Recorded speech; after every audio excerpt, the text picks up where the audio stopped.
नमस्कार मित्रांनो.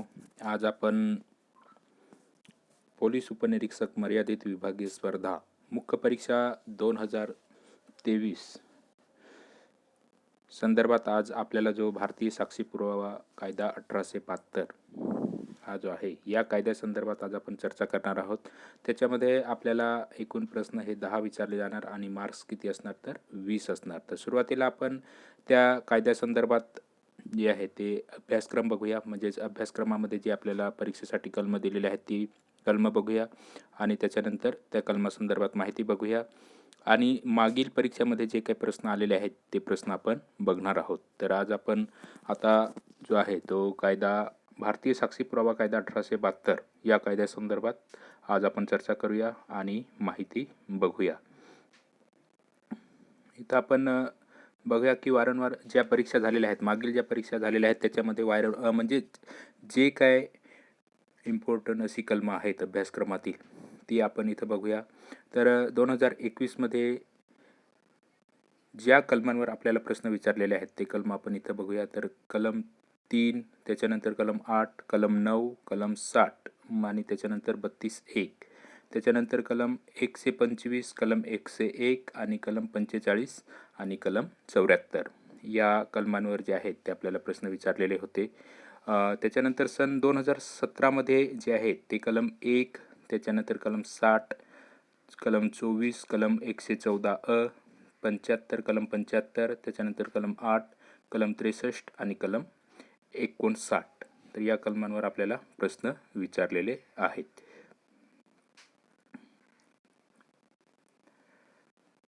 त्याच्यानंतर सन 2016ची जी मुख्य परीक्षा झालेली आहे त्या परीक्षेमध्ये आपल्याला जी कलमं विचारलेली आहेत त्याच्यामध्ये कलम 75, त्याच्यानंतर 8, कलम 113 कलम 125, कलम 60, कलम 45, कलम 26, कलम 75, कलम 8 आणि कलम 25 आणि कलम 27.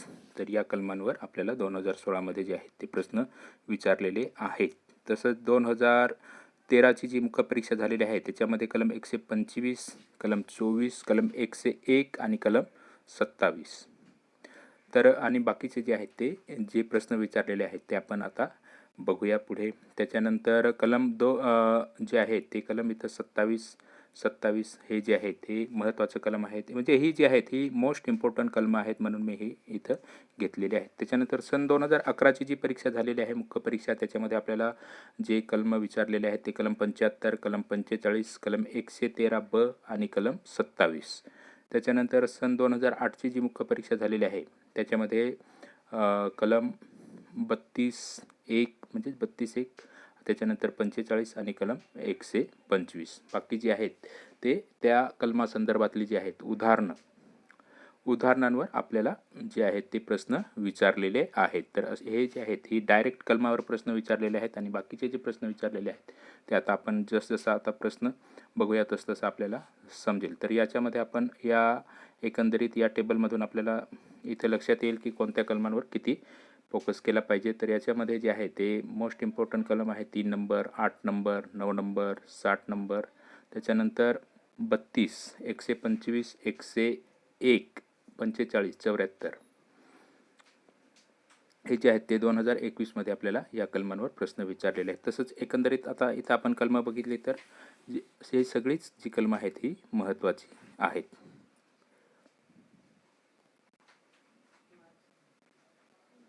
आता इथं आपण बघूया सुरुवातीला अभ्यासक्रम बघूया.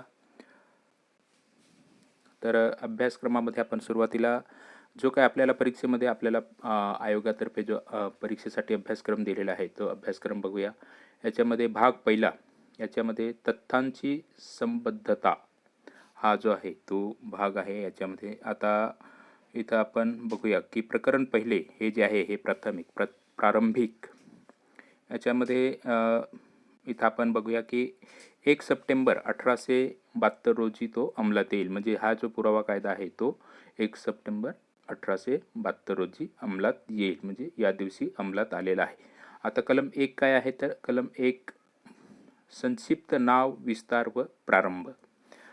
आता हे प्रथम आपण अभ्यासक्रमासंदर्भातच माहिती म्हणजेच जी कलमं दिलेली आहेत त्यांचीच माहिती बघूया. आणि त्याच्यानंतर कलम 2 काय आहे तर अधिनियमिताचे निरसन. त्याच्यानंतर कलम 3 काय आहे तर निर्वचन खंड. या अधिनियमात संदर्भावरून विरुद्ध उद्देश दिसून येत नसेल तेथे पुढील शब्द व शब्दप्रयोग पुढील अर्थाने वापरले आहेत. आता याच्यामध्ये जे काही शब्दप्रयोग दिलेले आहेत म्हणजे शब्द आणि व शब्दप्रयोग दिलेले आहेत ते आपण आता इथं बघूया. याच्यामध्ये पहिला जो दिलेला आहे तो न्यायालय. न्यायालयासंदर्भात जे आहे तिथं माहिती दिलेली आहे. तर न्यायालय म्हणजे काय तर यामध्ये सर्व न्यायाधीश व दंडाधिकारी यांचा आणि लवादखेरीज करून साक्षी पुरावा घेण्यास विधित प्राधिकृत असलेल्या सर्व व्यक्तींचा समावेश आहे.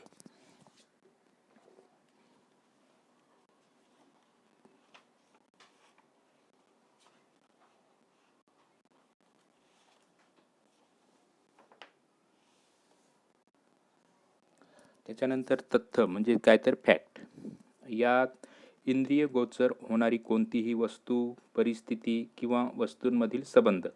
इंद्रिय म्हणजे आपल्याला आपली जी इंद्रिय आहेत त्या संदर्भात इथं जे आहेत ते इंद्रिय आपल्याला जे आहेत आपली इंद्रिय म्हणजे काय डोळे, नाक, कान आणि जीभ, रस या संदर्भात म्हणजेच इंद्रिय गोचर होणारी कोणतीही वस्तू, परिस्थिती किंवा वस्तूंमधील संबंध म्हणजे फॅक्ट. आणि त्याच्यानंतर दुसरं काय आहे तर कोणत्याही व्यक्तीला तिचे भान होऊ शकते अशी कोणतीही मानसिक अवस्था अभिप्रेत व समाविष्ट आहे. म्हणजे तथ्यामध्ये तथ्याची जी काय आहे ती व्याख्या ही आहे. म्हणजेच कोणती इंद्रियगोचर होणारी कोणतीही वस्तू, परिस्थिती किंवा वस्तूंमधील संबंध.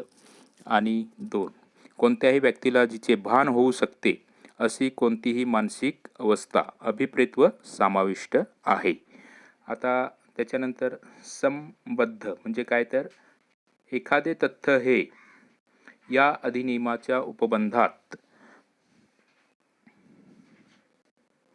निर्दिष्ट केलेल्या कोणत्याही एका प्रकारे दुसऱ्या तथ्याशी संबंधित असेल तेव्हा ते त्या दुसऱ्या तथ्याशी संबद्ध आहे असे म्हटले जाते. तर संबद्ध म्हणजे काय तर एखादे तथ्य हे या अधिनियमाच्या उपबंधात निर्दिष्ट केलेल्या कोणत्याही एका प्रकारे दुसऱ्या तथ्याशी संबंधित असेल तेव्हा ते त्या दुसऱ्या तथ्याशी संबद्ध आहे असे म्हटले जाते. त्याच्यानंतर वादतथ्ये म्हणजे काय तर वादतथ्याची व्याख्या आपण आता इथं बघूया. वादतथ्य म्हणजे काय तर या शब्दप्रयोगामध्ये जे तथ्य निवळ तेच किंवा इतर तथ्यांच्या जोडीने लक्षात घेतल्यास त्यातून कोणत्याही दाव्यात किंवा कार्यवाहीत प्रपादिलेली किंवा नाकबूल केलेला हक्क, दायित्व किंवा निसमर्थता यांचे अस्तित्व, नास्तित्व, स्वरूप किंवा व्याप्ती अपरिहार्यपणे निष्पन्न होते असे कोणतेही तथ्य अभिप्रेत व समाविष्ट आहे. तर अशा प्रकारे हे जे आहे ते वादतथ्य संदर्भात ही माहिती आहे. म्हणजेच या शब्दप्रयोगामध्ये जे तथ्य निवळ तेच किंवा इतर तथ्यांच्या जोडीने लक्षात घेतल्यास त्यातून कोणत्याही दाव्यात किंवा कार्यवाहीत प्रपादिलेली किंवा नाकबूल केलेला हक्क, दायित्व किंवा निसमर्थता यांचे अस्तित्व, नास्तित्व, स्वरूप किंवा व्याप्ती अपरिहार्यपणे निष्पन्न होते असे कोणतेही तथ्य अभिप्रेत व समाविष्ट आहे. त्याच्यानंतर दस्तऐवज या संदर्भात इथं आपल्याला जी माहिती दिलेली आहे ते आपण बघूया. म्हणजेच व्याख्या दस्तऐवजाची व्याख्या काय आहे तर दस्तऐवज याचा अर्थ कोणताही मजकूर नमूद करण्यासाठी अक्षरे, आकडे, आकृत्या किंवा चिन्हे अशी जी साधने वापरण्याचे उद्देशित असेल किंवा वापरता येतील त्या साधनांनी किंवा त्यापैकी एकाहून अधिक साधनांनी कोणत्याही पदार्थांवर लिहिलेला किंवा व्यक्त केलेला मजकूर असा आहे. तर मित्रांनो हे जे आहे ते आपण बेर ॲक्ट्समधून ही माहिती घेतलेली आहे. कारण जास्त करून जे प्रश्न असतात ते आपल्याला बेर ॲक्ट म्हणजेच आपले जे महाराष्ट्र म्हणजे भारत सरकार विधी व न्याय मंत्रालय यांनी जे काही प्रकाशित केलेलं आहे पुस्तक 1987 साली. संचालक मुद्रण व लेखन सामग्री महाराष्ट्र शासन यांनी भारत सरकारच्या वतीने मुद्रित व प्रकाशित केलेले आहे. ते 1987 साली हे या पुस्तकांमधून आपण हे जे आहे ही माहिती घेतलेली आहे. आणि आता इथं पुरावा म्हणजे काय तर एव्हिडन्स. यात पुढील गोष्टी अभिप्रेत व समाविष्ट आहेत. याच्यामध्ये एक, चौकशीतील तथ्यविषयक बाबीसंबंधी आपणासमोर जी कथने करण्यास न्यायालय साक्षीदारांना परवानगी देते किंवा आवश्यक करते ती सर्व कथने. आणि अशा कथनांना तोंडी पुरावा, साक्ष असे म्हटले जाते. तर पुरावा म्हणजे काय तर इथं आपण बघितलं, पुरावा म्हणजे काय तर एव्हिडन्स. यात पुढील गोष्टी अभिप्रेत व समाविष्ट आहेत. त्याच्यामध्ये एक, चौकशीतील तथ्यविषयक बाबीसंबंधी आपणासमोर जी कथने करण्यास न्यायालयात साक्षीदारांना परवानगी देते किंवा आवश्यक करते ती सर्व कथने. अशा कथनांना तोंडी पुरावा किंवा साक्ष असे म्हटले जाते. आणि दोन, न्यायालयाच्या निरीक्षणार्थ हजर केलेले सर्व दस्तऐवज, असा दस्तऐवजांना लेखी पुरावा असे म्हटले जाते. तर हे इथं आपण या पुराव्यासंदर्भातली ही जी आहे ही माहिती आपण बघितली. आता साबित म्हणजे काय तर जेव्हा आपणा पुढील बाबींचा विचार केल्यानंतर एखादे तथ्य अस्तित्वात आहे असा न्यायालयाचा समज होतो किंवा व्यवहारदृष्टी असलेल्या माणसाने ते अस्तित्वात आहे अशा समजुतीने त्या विशिष्ट प्रकरणाच्या परिस्थितीत वागायला हवे इतके त्याचे अस्तित्व न्यायालयाला संभवनीय वाटते, तेव्हा ते साबित झाले असे म्हटले जाते. तर इथे ही साबितीची ही जी आहे ही व्याख्या आहे. आता ना साबित म्हणजेच काय तर जेव्हा आपणापुढील बाबींचा विचार केल्यानंतर एखादे तथ्य अस्तित्वात नाही असा न्यायालयाचा समज होतो किंवा व्यवहारदृष्टी असलेल्या माणसाने ते अस्तित्वात नाही अशा समजुतीने त्या विशिष्ट प्रकरणाच्या परिस्थितीत वागायला हवे इतके त्यांचे नास्तित्व न्यायालयाला संभवनीय वाटते, तेव्हा ते नासाबित झाले असे म्हटले जाते. आता सध्या जे आहेत ते डिस्क्रिप्टिव्ह टाईप प्रश्न जे आहेत ते विचारले जातात, म्हणून ह्या ज्या आहेत त्या व्याख्या आपण इथं घेतलेल्या आहेत. तर इथं फक्त आहे नाही या एवढाच फरक आहे. तर या बाकी जी व्याख्या आहे ती सेम आहे. तर आपण इथं हे बघू शकता, अशा प्रकारे हे जे आहेत ह्या व्याख्या आहेत. आता बिनसाबिती म्हणजे काय तर नॉट प्रूव्ड. एखादे तथ्य जेव्हा साबितही झालेले नसते आणि नासाबितही झालेले नसते तेव्हा ते बिनसाबित राहिले असे म्हणतात. आणि आपल्या भारताची इथं जी आहे ती व्याख्या दिलेली आहे. भारत म्हणजे काय तर त्या संदर्भात इथं व्याख्या दिलेली आहे. आणि कलम 4 म्हणजे काय तर गृहीत धरता येईल, गृहीत धरील आणि निर्णयात्मक पुरावा या संदर्भात जे आहे ते आपल्याला माहिती दिलेली आहे. म्हणजेच काय तर न्यायालयाला एखादे तथ्य गृहीत धरता येईल असे जेव्हा या अधिनियमाद्वारे उपबंधित केलेले असेल तेव्हा न्यायालय असे तथ्य नासाबित झाले नाही तर व तोपर्यंत ते साबित असल्याचे मानू शकेल, नाहीतर त्याचा पुरावा मागू शकेल. आणि गृहीत धरील म्हणजे काय तर न्यायालयाने एखादे तथ्य गृहीत धरावे असे जेव्हा त्या अधिनियमाद्वारे निर्देशित केलेले असेल तेव्हा न्यायालय ते तथ्य नासाबित झाले नाही तर व तोपर्यंत ते साबित असल्याचे मानेल. आणि निर्णयात्मक पुरावा म्हणजे काय तर जेव्हा अशा अधिनियमाद्वारे एखादे तथ्य हे दुसऱ्या एखाद्या तथ्याच्या निर्णयात्मक पुरावा असल्याचे ठरवण्यात आले असेल तेव्हा न्यायालय पहिल्या तथ्याच्या साबितीवरून दुसरे तथ्य साबित झाल्याचे मानेल व ते नासाबित करण्यासाठी पुरावा देण्यास मुभा देणार नाही. या संदर्भात जे आहे ते कलम 4 मध्ये माहिती दिलेली आहे. तर इथं आपल्याला काय लक्षात ठेवायचं तर कलम 4 मध्ये काय महत्त्वाचं आहे तर गृहीत धरता येईल, गृहीत धरील आणि निर्णयात्मक पुरावा या संदर्भात हे जे शब्द आहेत हे आपण लक्षात ठेवणे महत्त्वाचं आहे. आता आपण इथं बघूया की प्रकरण 2 मध्ये आपल्याला काय आहे तर तथ्यांच्या संबद्धतेविषयी जे आहे ते त्या संदर्भात हे प्रकरण आहे. त्याच्यामधली जी आहे ते आपल्याला अभ्यासक्रमासाठी कलम 8 आहे. तर कलम 8 काय आहे तर हेतू, पूर्वतयारी आणि पूर्वीचे किंवा नंतरचे वर्तन म्हणजेच काय तर वागणूक. हे समानार्थी शब्द आहे, वर्तन म्हणजे वागणूक. आता इथं बघूया की हे कलम जे आहे ते बघूया. कलम 8 जे कोणत्याही वाद तथ्याच्या किंवा संबद्ध तथ्याच्या हेतूचे किंवा पूर्वतयारीचे दर्शक किंवा घटक असते. असे कोणतेही तथ्य संबद्ध असते. कोणत्याही दाव्याच्या किंवा कार्यवाहीच्या संबंधात अथवा त्यातील एखाद्या वाद तथ्याच्या किंवा त्यांच्याशी संबद्ध अशा तथ्याच्या संबंधात अशा दाव्यातील किंवा कार्यवाहीतील एखाद्या पक्षकाराने अथवा त्यांच्या एखाद्या अभिकर्त्याने केलेल्या वर्तनाचा आणि जिच्याबाबत घडलेला एखादा अपराध हा एखाद्या कार्यवाहीचा विषय आहे, अशा कोणत्याही व्यक्तीच्या वर्तनाचा एखाद्या तथ्यावर प्रभाव पडत असेल अथवा एखाद्या तथ्याचा अशा वर्तनावर प्रभाव पडत असेल तर ते वर्तन संबद्ध असते. मग असा प्रभाव पूर्वी पडलेला असो वा नंतर पडलेला असो. या संदर्भात जे आहे ते आपल्याला इथं म्हणजेच या कलमासंदर्भात आपण इथं माहिती बघितली. तर हे कलम काय आहे, तर कलम 8 काय आहे, तर हेतू, पूर्वतयारी आणि पूर्वीचे किंवा नंतरचे वर्तन.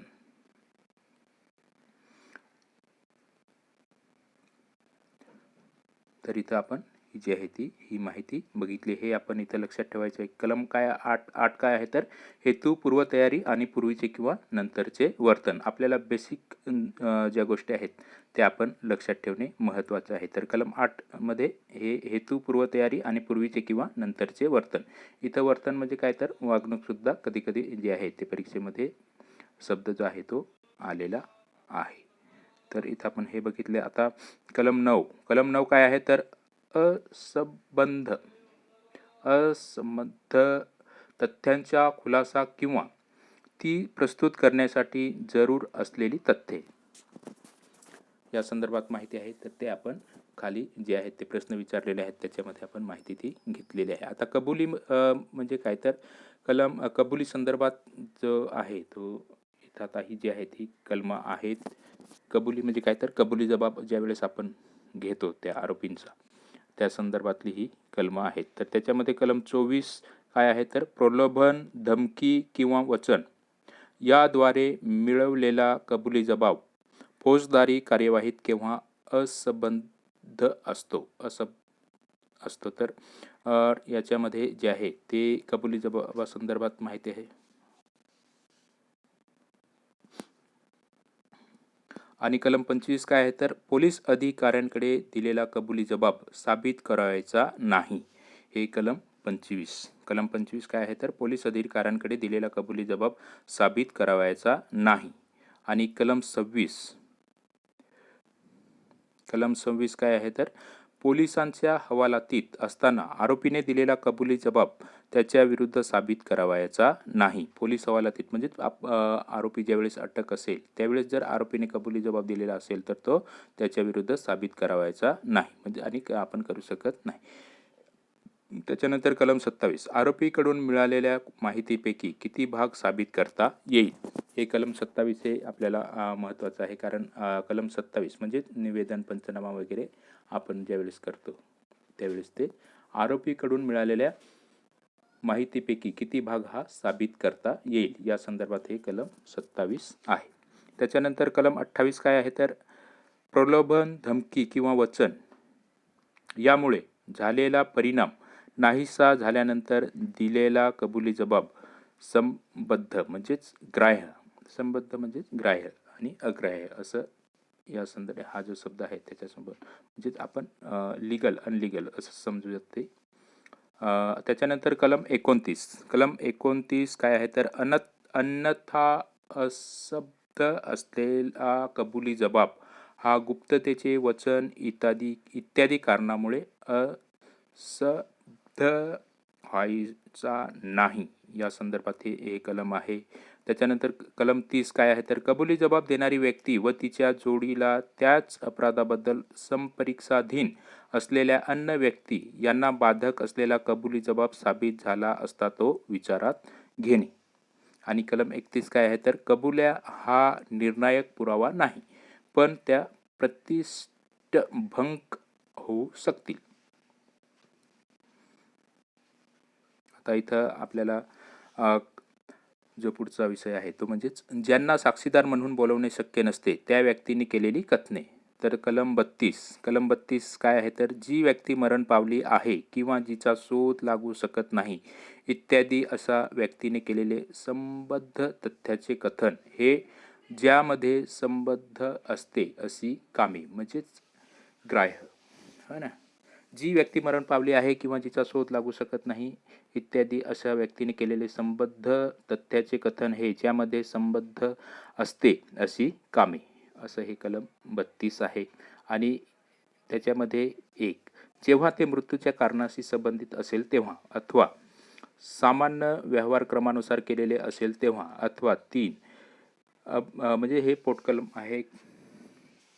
पोटकलम 3 काय आहे तर कथनकर्त्यांच्या हित संबंधाच्या विरोधी असेल तेव्हा अथवा पोटकलम 4 सार्वजनिक हक्काच्या किंवा रूढीच्या किंवा सर्वसाधारण हित संबंधाच्या बाबी संबंधात मत प्रदर्शित करत असेल तेव्हा अथवा कलम 5 नात्यांच्या अस्तित्वाशी संबंधित असेल तेव्हा अथवा 6 पोटकलम 6 काय आहे तर कुटुंबाच्या कारभारासंबंधीच्या मृत्यूपत्रात किंवा विलेखात केलेले असेल तेव्हा अथवा 7 पोटकलम 7 काय आहे तर कलम 13 खंड क मध्ये नमूद केलेल्या संव्यवहारासंबंधीच्या दस्तऐवजात केलेले असेल तेव्हा अथवा कलम 8 निरनिराळ्या व्यक्तींनी केलेले असून प्रस्तुत बाबींशी संबद्ध अशा भावना व्यक्त करत असेल तेव्हा.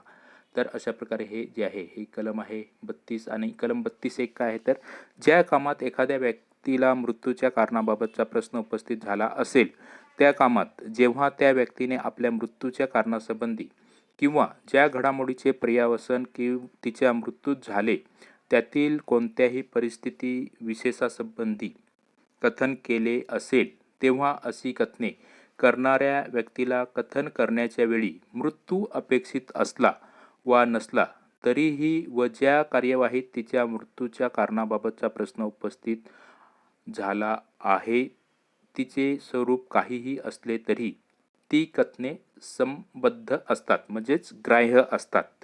या संबद्ध या शब्दाचा समानार्थी शब्द काय आहे तर ग्राह्य म्हणजे लिगल म्हणजे ग्राह्य धरली जाणार.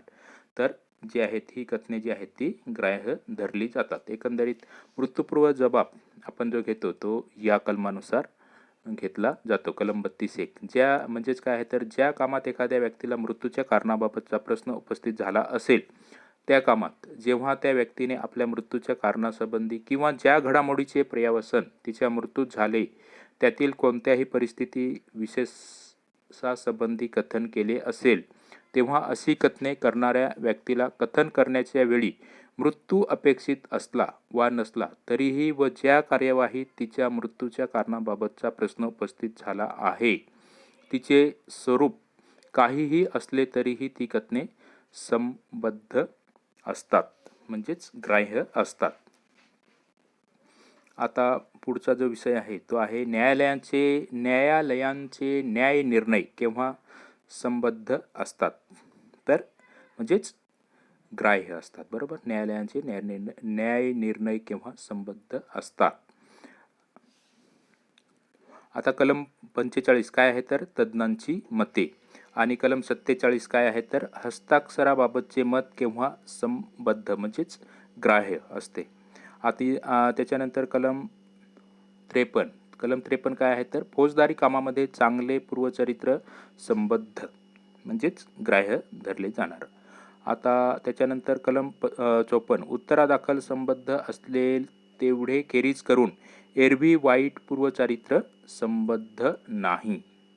हे जे आहे हे कलम 54 मध्ये आहे. हे म्हणजे 54 कलम जे आहे ते हे आहे उत्तरादाखल संबद्ध असेल तेवढे खेरीज करून एरवी वाईट पूर्वचारित्र संबद्ध नाही. आणि आता जो भाग दुसरा आहे तो भाग दुसरा आहे काय त्याच्यामध्ये काय तर साबितीविषयी म्हणजेच साबितीविषयी भाग 2 साबितीविषयी. त्याच्यामध्ये प्रकरण 4 काय आहे तर ओरल एव्हिडन्स प्रकरण 4 तोंडी पुराव्याविषयी. आता इथं आपण बघूया की कलम 59 काय आहे तर तोंडी पुराव्याने तथ्यांची साबिती. आणि कलम 60 काय आहे तर तोंडी पुरावा हा प्रत्यक्ष असला पाहिजे. कोणत्याही कामात तोंडी पुरावा प्रत्यक्ष असला पाहिजे म्हणजेच जे पाहता येणे शक्य असते अशा तथ्यांचा त्यामध्ये निर्देश असतो तेव्हा तो पुरावा म्हणजे आपण ते पाहिले अशी साक्षीदाराने दिलेली साक्ष असली पाहिजे, बरोबर. त्याच्यानंतर इथं दुसरं जे आहे ते आहे जे ऐकणे म्हणजे शक्य असते अशा तथ्यांचा त्यामध्ये निर्देश असतो तेव्हा तो पुरावा म्हणजे आपण ते ऐकले अशी साक्षीदाराने दिलेली साक्ष असली पाहिजे. अन्न कोणत्याही इंद्रियाने, इंद्रिय म्हणजे काय तर आपल्याला माहितीच आहे, डोळे, त्याच्यानंतर कान, नाक, जीभ या संदर्भात, म्हणजेच अन्न कोणत्याही इंद्रियाने किंवा अन्न कोणत्याही रीतीने ज्ञात होऊ शकते अशा तथ्यांचा त्यात निर्देश असतो तेव्हा तो पुरावा म्हणजेच इंद्रियाद्वारे किंवा त्या रीतीने त्याचे ज्ञान स्वतःला झाले अशी साक्षीदाराने दिलेली साक्ष असली पाहिजे. आणि त्याच्यानंतर पुढचं जे आहे ते एखाद्या मताचा किंवा ज्यावर ते मत आधारलेले आहे त्या कारणाचा त्यात निर्देश असतो तेव्हा तो पुरावा म्हणजे त्या कारणावर आपले मत आधारलेले आहे असे साक्षीदाराने दिलेली साक्ष असली पाहिजे. त्याच्यानंतर पुढचं काय आहे तर परंतु सामान्यतः विक्रीस ठेवण्यात येणाऱ्या कोणत्याही विवेचन ग्रंथात व्यक्त करण्यात आली तशी ती मते आणि ज्याच्या आधारावर अशी मते बनवण्यात आली ती कारणे लेखक मृत असल्यास किंवा त्याचा शोध लागत नसल्यास किंवा तो साक्ष देण्यास असमर्थ झाला असल्यास किंवा न्यायालयात गैरवाजवी वाटते इतका विलंब किंवा खर्च झाल्याशिवाय त्याला साक्षीदार म्हणून बोलवणे शक्य नसल्यास तिचे विवेचक ग्रंथ हजर करून साबित करता येतील, म्हणजे साबित करता येतील. जो काही पुरावा आहे त्या संदर्भात जे आहे ते साबित करता येतील. परंतु आणखी असे की तोंडी पुराव्यात दस्तऐवजाहून अन्न कोणत्याही मृत वस्तूच्या अस्तित्वाचा किंवा स्थितीचा निर्देश असेल तर न्यायालय त्याला योग्य वाटल्यास अशी मृत वस्तू आपल्या निरीक्षणासाठी हजर करण्यास फरमावू शकेल. तर अशा प्रकारे हे जे आहे हे कलम 60 आहे. कलम 60 काय आहे तर तोंडी पुरावा प्रत्यक्ष असला पाहिजे. तर या संदर्भात माहिती आहे. आणि बेसिक प्रश्न विचारले जातात तर काय इथे कलम 60 काय आहे तर तोंडी पुरावा प्रत्यक्ष असला पाहिजे. आता याच्यावर जे काही प्रश्न आलेले आहेत ते आपण खाली बघूयाच. आता पुढचं जे प्रकरण आहे प्रकरण 5 म्हणजेच काय तर आता लेखी पुरावे, प्रकरण 5वे लेखी पुराव्याविषयी. कारण हे जे प्रकरणं आहेत हे आपल्याला माहिती असणे जरुरी आहे. कारण आता जी परीक्षेमध्ये जे आहे ते प्रश्नाचा पॅटर्न जो आहे तो बदललेला आहे. त्याच्यामुळे हे आपल्याला धडा कोणता आहे आणि कोणत्या धड्यामधले जी कलम आहेत हे पण आपल्याला माहिती असणे आवश्यक आहे. आता इथं कलम 61 काय आहे तर दस्तऐवजातील मजकुराची साबिती. म्हणजेच काय आहे तर दस्तऐवजातील मजकूर अव्वल किंवा दुय्यम पुराव्याद्वारे साबित करता येईल. आता दस्तऐवजासंदर्भात आपण मागं जी आहे ती कलम 3 मध्ये व्याख्या बघितली.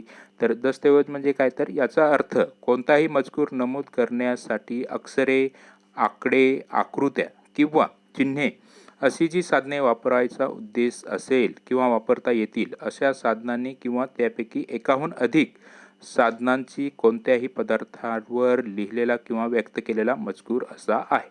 तर दस्तऐवजा संदर्भात जर आपल्याला व्याख्या विचारली तर अक्षरे, आकडे आणि आकृत्या किंवा चिन्हे हे जे आहेत हे शब्द महत्त्वाचे आहेत.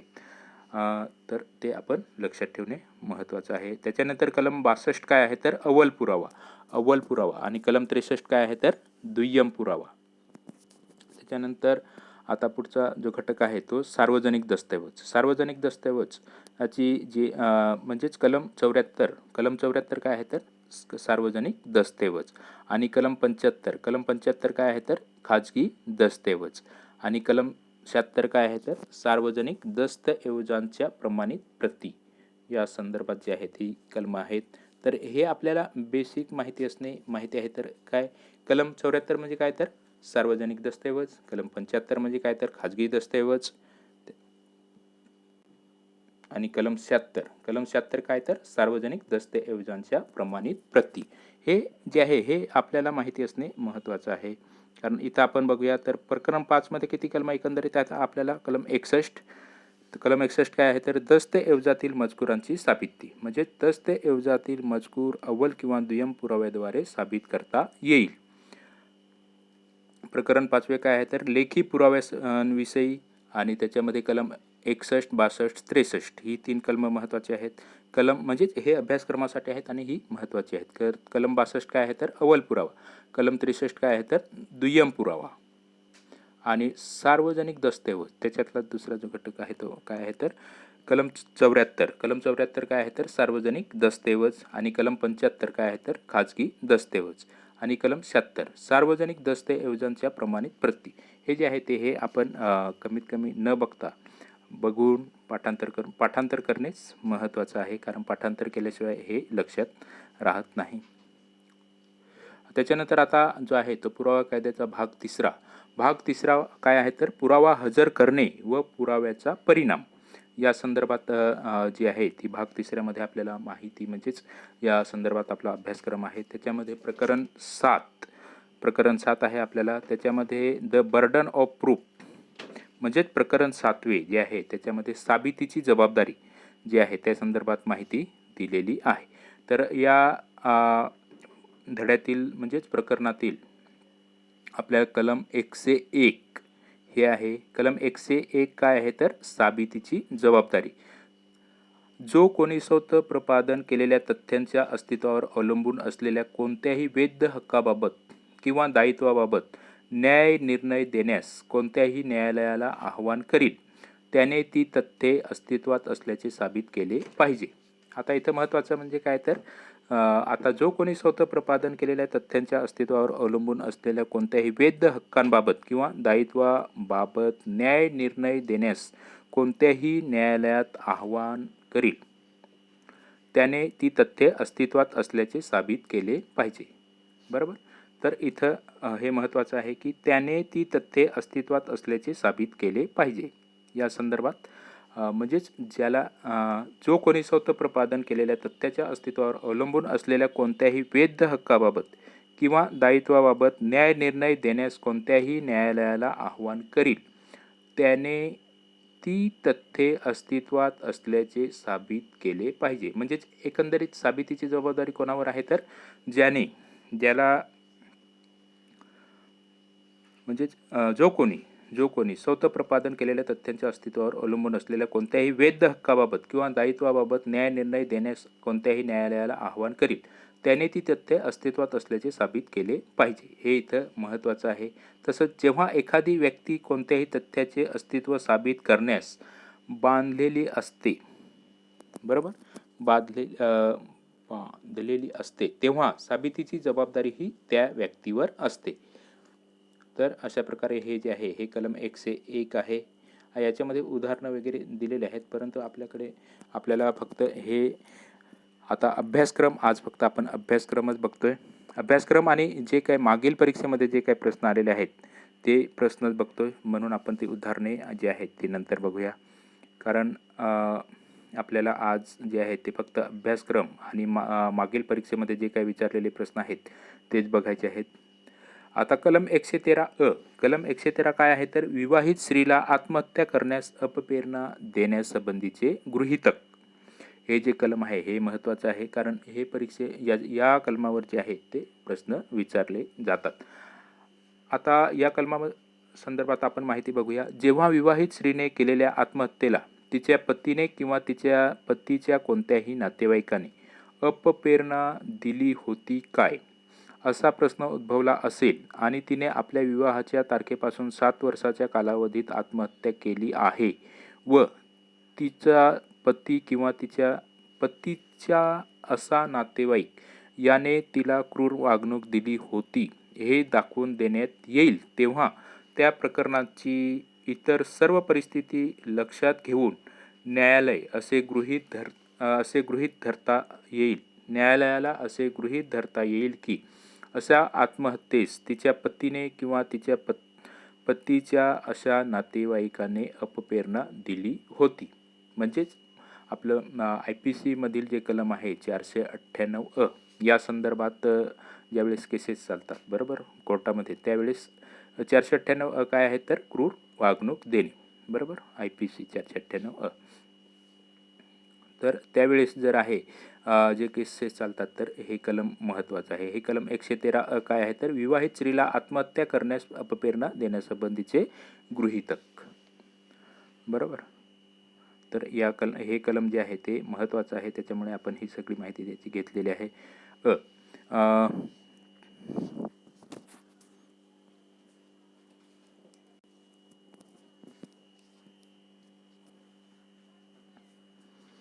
कलम 113 काय आहे तर विवाहित स्त्रीला आत्महत्या करण्यास अपप्रेरणा देण्यासंबंधीचे गृहीतक.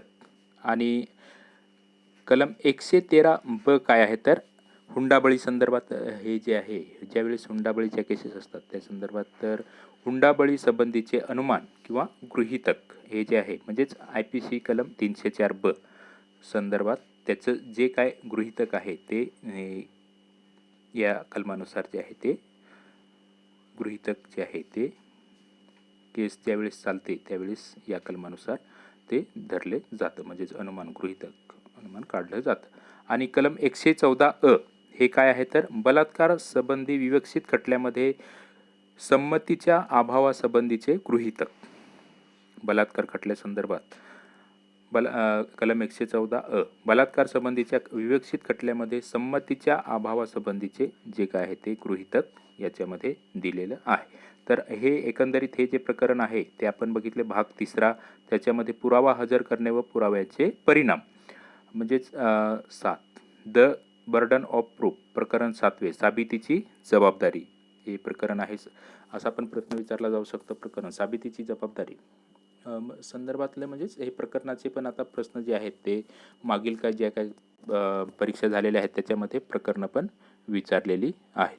भाग 3 पुरावा हजर करणे व पुराव्याचे परिणाम, प्रकरण 7 साबितीची जबाबदारी. त्याच्यामध्ये आपल्याला अभ्यासक्रमासाठी आहेत ते कलम 101. हे कलम 101 काय आहे तर साबितीची जबाबदारी.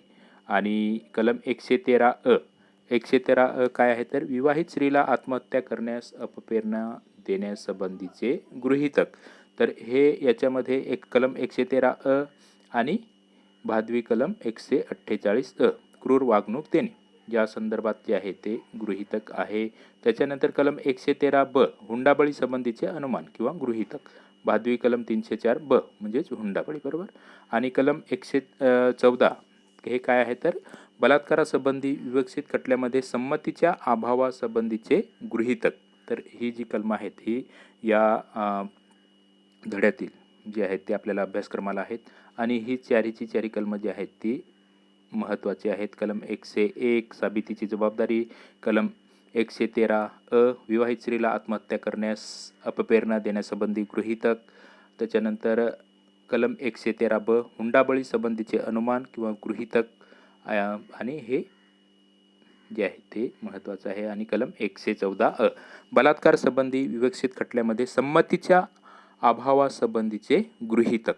हे जे शब्द आहेत हे थोडेसे म्हणजे आपल्याला एकदा दोनदा तीनदा असे जसजसे आपण म्हणजेच वाचत जाऊ आणि पाठांतर करत जाऊ तसतसं आपल्या ते लक्षात राहत जातात. तर हा जो कायदा आहे हा थोडा लिहून अभ्यास करणे खूप महत्त्वाचं आहे. या कायद्यासंदर्भात ही जी कलमं आहेत ते आपण एकदा दोनदा तीनदा अशी लिहिल्यानंतरच आपल्या ते लक्षात राहतात. कसं IPC CRPCची वगैरे जी कलमं आहेत ती पटकन लक्षात राहतात, परंतु ही पुराव्याची जी कलमं आहेत ती रट्टा मारल्याशिवाय लक्षात राहत नाहीत. आता आपल्याला जे प्रकरण 9 आहे ते विटनेसेस, म्हणजेच प्रकरण 9 काय आहे तर साक्षीदारासंबंधी जे आहे ते प्रकरण आहे आपल्याला हे. तर त्याच्यामधलं एक कलम आहे ते कलम 125 आहे. कलम 125 काय आहे तर अपराध घडल्यासंबंधीची माहिती, हे एकच या प्रकरणामधील आपल्याला कलम आहे अभ्यासक्रमासाठी. आणि कलम 125 हे महत्त्वाचं आहे कारण या कलमावर जे आहेत ते परीक्षेमध्ये प्रश्न आलेले आहेत. आणि 10वा जो धडा आहे त्या धड्यामध्ये आपल्याला कलम 146 आहे, म्हणजेच उलट तपासणीत कायदेशीर असलेले प्रश्न. तर प्रकरण 10 काय आहे तर साक्षीदारांच्या साक्ष तपासणीविषयी. आणि कलम 146 तर उलट तपासणीत कायदेशीर असलेले प्रश्न. अशा प्रकारे मित्रांनो आपला जो आहे तो अभ्यासक्रम आहे पुरावा कायद्याचा, भारतीय साक्षी पुरावा अधिनियम 1872 या कायद्यासंदर्भात आपल्याला जी काय परीक्षेमध्ये आपल्याला कलमं दिलेली आहेत, म्हणजेच आपला अभ्यासक्रम आहे तो आता आपण इथपर्यंत बघितला. थोडक्यात आपण म्हणजेच वरच्यावर बघितलेला आहे, कारण जास्त आपल्याला जे प्रश्न विचारलेले आहेत ते पण आता आपण बघूया. पण सुरुवातीला जो आहे तो आपण अभ्यासक्रम बघितला. आता आपण जे आहे ते डिपार्टमेंटल PSI 2021ची जी मुख्य परीक्षा झालेली आहे, त्या परीक्षेमध्ये आपल्याला जे प्रश्न आलेले आहेत ते बघूया. तर प्रश्न क्रमांक 1, भारतीय साक्षी पुरावा अधिनियम 1872 मधील कलम 3च्या अनुषंगाने वेगळेपण ओळखा. असे आता हे आपण जर बघितलं तर प्रश्न कसे आलेले आहेत तर ते आपल्याला इथं आता समजेल, बरोबर. म्हणजे प्रश्न का बघायचे तर आपल्याला अभ्यास करण्यासाठी आणि आपण अभ्यास किती डीपली करायचा, किती काय करायचा तर ते आपल्याला समजावं याच्यासाठीच आपण हे जे आहे ते कलमे बघायची असतात. तर इथं आपल्याला पर्याय दिलेले आहेत. 1 नंबर संबद्ध, 2 नंबर वाद तथ्ये, 3 नंबर पुरावा आणि 4 नंबर निर्णायक पुरावा. तर या कलमासंदर्भात आपण सुरुवात केली तिथंच आपण माहिती जी आहे ती बघितलेली आहे. तर निर्णयात्मक पुरावा हे जे आहे ते वेगळेपण आहे याच्या संदर्भात. तर या प्रश्नाचे जे उत्तर आहे ते 4 नंबर पर्याय आहे. आता पुढचा प्रश्न बघूया. प्रश्न क्रमांक 2, भारतीय साक्षी पुरावा कायदा 1872 थोडीशी टायपिंग जी आहे ती ही झालेली आहे.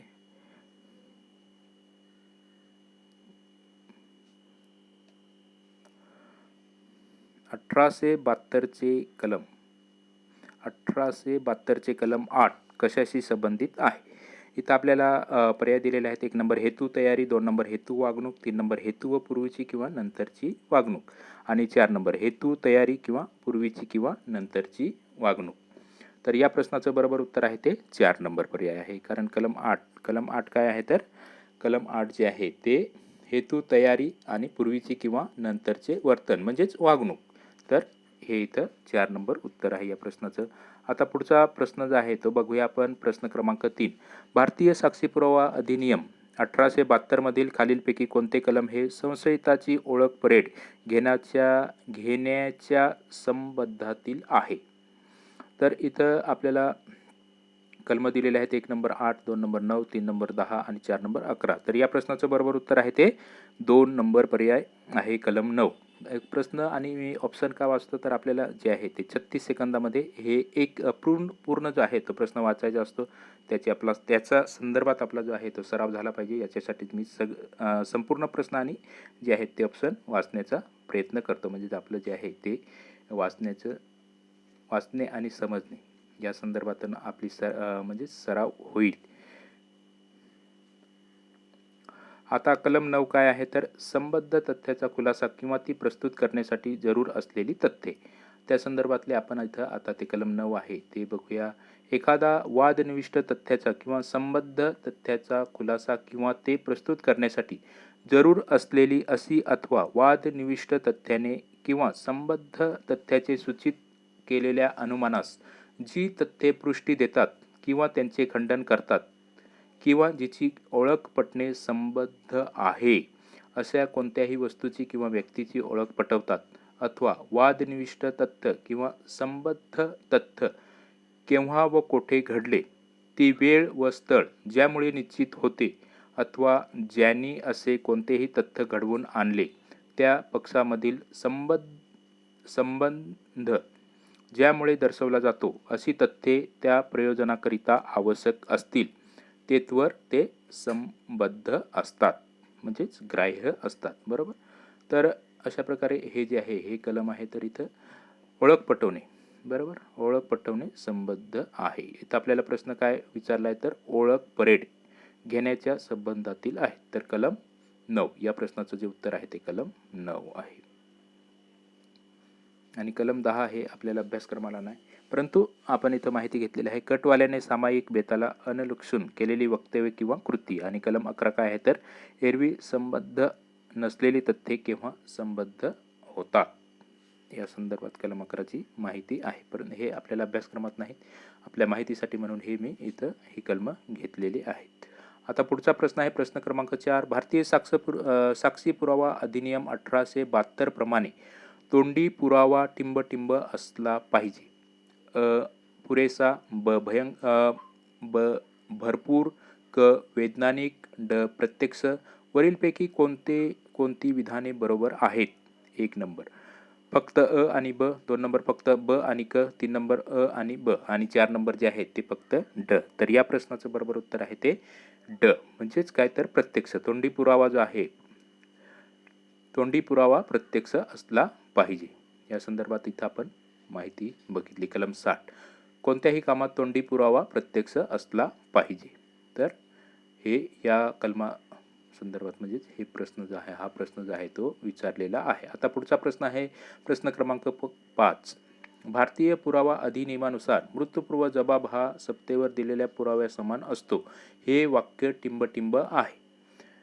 तर हे जे वाक्य आहे हे बरोबर वाक्य आहे. इथं आपल्याला हे पर्याय दिलेले आहेत. त्याच्यामध्ये 1 नंबर बरोबर, 2 नंबर चूक, 3 नंबर गैरलागू आणि 4 नंबर वरीलपैकी कोणतेही नाही. तर या प्रश्नाचं बरोबर उत्तर आहे ते 1 नंबर पर्याय बरोबर. प्रश्न क्रमांक 6, दंडाधिकारी किंवा पोलीस अधिकाऱ्याला कोणत्याही अपराध घडल्याची कोणतीही माहिती कोठून मिळाली हे सांगण्याची सक्ती केली जाऊ शकते का? अ होय, ब नाही, क निश्चितपणे, ड ते आवश्यक आहे. वरीलपैकी कोणती विधाने बरोबर आहेत. इथं आपल्याला पर्याय दिलेले आहेत. 1 नंबर फक्त अ आणि क, 2 नंबर फक्त क आणि ड, 3 नंबर फक्त अ. तर हे जे कलम आहे हे कलम 125 आहे आणि या प्रश्नाचं जे उत्तर आहे ते ब आहे. तर नाही म्हणून. दंडाधिकारी किंवा पोलीस अधिकाऱ्याला कोणताही अपराध घडल्याची कोणतीही माहिती कोठून मिळाली हे सांगण्याची सक्ती केली जाऊ शकते का? तर नाही. या प्रश्नाचं बरोबर उत्तर आहे ते उत्तर आहे 4. कधी कधी काय होतं आपल्याला की आपण पटकन 2 नंबरचा जो गोल असतो तो करून टाकतो, परंतु खालचं आपण घाईघाईमध्ये बघत नाही आणि त्याच्यामध्ये आपलं जे आहे ते उत्तर चुकतं. तर या प्रश्नाचं बरोबर उत्तर आहे ते 4. कारण खाली जे आहेत ते पर्याय दिलेले असतात आपल्याला उत्तरांचे आणि आपण पटकन बी मग 2 नंबर जो गोल आहे तो करून टाकतो. तर अशी चूक होऊ नये त्याच्यासाठी आपण जो आहे तो प्रश्न पूर्ण वाचणे आवश्यक आहे. ते आपण इथं काळजी घेतली पाहिजे.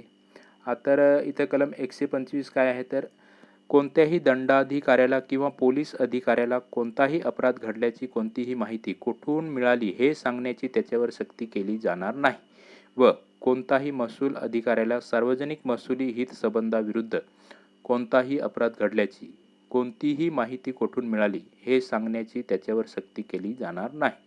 स्पष्टीकरण, याच्यामध्ये एक स्पष्टीकरण आहे ते म्हणजेच कलमात महसूल अधिकारी याचा अर्थ सार्वजनिक महसुलाच्या कोणत्याही शाखेच्या कामावर किंवा त्या संबंधात नेमलेला अधिकारी असा आहे. तर अशा प्रकारे हे कलम आहे, कलम 125 आणि त्या संदर्भात आपल्याला जो प्रश्न आला तो आपण इथं बघितलेला आहे.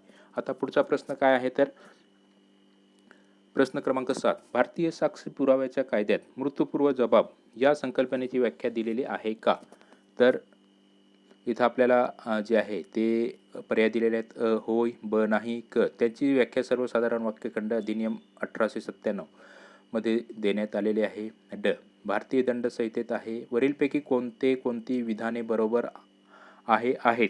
तर या प्रश्नाचं पण आपल्याला जे आहे ते आत्ता उत्तरे दिलेली आहेत, म्हणजेच ऑप्शन दिलेले आहेत उत्तरासंदर्भात. पर्यायी उत्तरे फक्त अ आणि क, 2 नंबर फक्त ब, 3 नंबर फक्त अ आणि ड, 4 नंबर फक्त ड. तर या प्रश्नाचं बरोबर उत्तर आहे ते 2 नंबर पर्याय आहे ब, नाही. बरोबर. तर हे आपण इथं लक्षात ठेवणे महत्त्वाचं आहे. प्रश्न क्रमांक 8, फौजदारी खटल्यामध्ये पुराव्याचे ओझे जसे की तथ्य साबित करण्याबाबत नेहमी सरकारी पक्षाचे असते. होय, ब नाही, क आरोपीवर असते, ड बचाव पक्षाच्या वकिलावर असते. वरीलपैकी कोणती विधाने बरोबर आहेत? इथं आपल्याला पर्याय उत्तरे दिलेले आहेत. 1 नंबर फक्त ब आणि क, 2 नंबर फक्त क आणि ड आणि 3 नंबर फक्त अ आणि 4 नंबर फक्त क. तर या प्रश्नाचं बरोबर उत्तर आहे ते फक्त अ. कारण हे जे प्रश्न आहेत हे प्रश्न आता लेटेस्ट प्रश्न म्हणजे अशा प्रकारचे प्रश्न येतात, तर आपण वाचण्याचा जो स्पीड आहे तो पण आपण वाढवणे महत्त्वाचं आहे आणि प्रश्न हा संपूर्ण वाचणे महत्त्वाचं आहे. कारण प्रश्न जर आपण संपूर्ण वाचला नाही तर घोटाळा होऊ शकतो आपला. कारण म्हणजेच 1 नंबर आपण पटकन 1 नंबर गोल करू शकतो घाईघाईमध्ये, पण त्याचं पर्यायी उत्तरे खाली दिलेले आहेत, म्हणजेच पर्यायी उत्तर. मग उत्तर त्याचं काय येणार, तर 3 नंबर फक्त अ हे जे आहे हे उत्तर आहे. बरोबर. आता पुढचा प्रश्न आहे प्रश्न क्रमांक 9, भारतीय साक्षी पुरावा अधिनियमात टिंबटिंब खाली तज्ज्ञांची मतेही समाविष्ट आहेत. 1 नंबर. कलम 57, दुसरा पर्याय आहे कलम 47, तिसरा आहे कलम 45 आणि चौथा आहे कलम 43.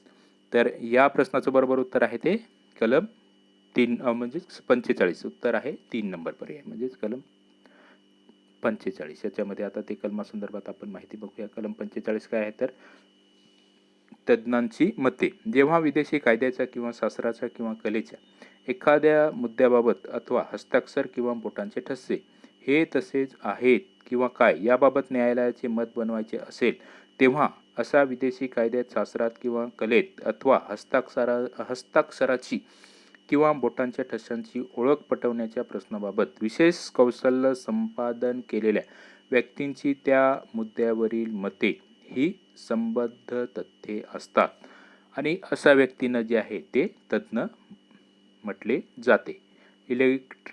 आपला जो आता संदर्भात जे आहेत आता जे सायबर गुन्हे वगैरे घडतात त्या संदर्भात इलेक्ट्रॉनिक पुराव्याच्या तपासणीसाचे मत हे सुद्धा ग्राह्य धरलं जातं आणि त्याच्यामध्ये जे आहे ते जे काय असतात ते व्यक्ती तपासणीस त्यांना पण तज्ज्ञ म्हणून ओळखलं जातं म्हणजेच तर हे इथं महत्त्वाचं आहे. आणि कलम 57 काय आहे तर न्यायालयाने ज्यांची न्यायिक दखल घेतलीच पाहिजे अशी तथ्ये.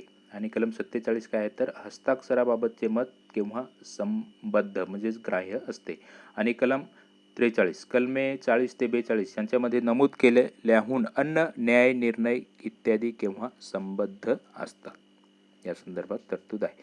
आता पुढचा प्रश्न आहे प्रश्न क्रमांक 10. सार्वजनिक दस्तऐवज संबंधी खुलासा भारतीय साक्षी पुरावा अधिनियम 1872 मध्ये केला आहे का? इथं आपल्याला जी पर्याय आहेत म्हणजेच विधानं आहेत ती आहेत होय, ब नाही, क तो भारतीय दंड संहितेत आहे, ड तो सर्वसाधारण वाक्यखंड अधिनियमात आहे. वरीलपैकी कोणती विधाने बरोबर आहेत? इथं 1 नंबर आपल्याला आता इथं पर्यायी उत्तरे दिलेले आहेत. 1 नंबर फक्त ब आणि क, 2 नंबर फक्त ब आणि ड, 3 नंबर फक्त अ आणि 4 नंबर फक्त ब. तर या प्रश्नाचं बरोबर उत्तर आहे ते 3 नंबर पर्याय आहे फक्त अ. तर होय हे जे आहे म्हणजे प्रश्न जे आहेत ते बेसिक विचारलेले आहेत परंतु आपला जे आहे ते आता हे विधानं देऊन त्याच्यानंतर विधानं दिल्यानंतर आपल्याला पर्यायी उत्तरे दिलेली आहेत. तर हे ह्याच्यासाठीच आपलं जे आहे ते वाचनाचं जो स्पीड आहे तो वाढवणे महत्त्वाचं आहे. आता कलम 74 काय आहे तर सार्वजनिक दस्तऐवज. सार्वजनिक दस्तऐवज याच्या संदर्भात जे आहे ते कलम त्या माहिती दिलेली आहे ती आपण बघूया. पुढील दस्तऐवज हे सार्वजनिक दस्तऐवज आहेत. एक सार्वभौम सत्तेच्या, 2 शासकीय निकायाच्या व अधिकरणांच्या व 3 भारताच्या किंवा राष्ट्रकुलाच्या कोणत्याही भागाचे किंवा एखाद्या परकीय देशाचे विधानांग, न्यायांग किंवा शासनांग म्हणजेच यामधील लोक अधिकाऱ्यांच्या कृतीचे दृश्य स्वरूप असे किंवा त्या कृतीचे अभिलेख असलेले दस्तऐवज हे जे आहेत हे सार्वजनिक दस्तऐवज असतील. त्याच्यानंतर 2 कोणत्याही राज्यात ठेवलेले खाजगी दस्तऐवजांचे सार्वजनिक अभिलेख. तर अशा प्रकारे हे जे आहेत हे सार्वजनिक दस्तऐवज यांच्या संदर्भातली जी आहे ही इथं आपण माहिती बघितली बरोबर.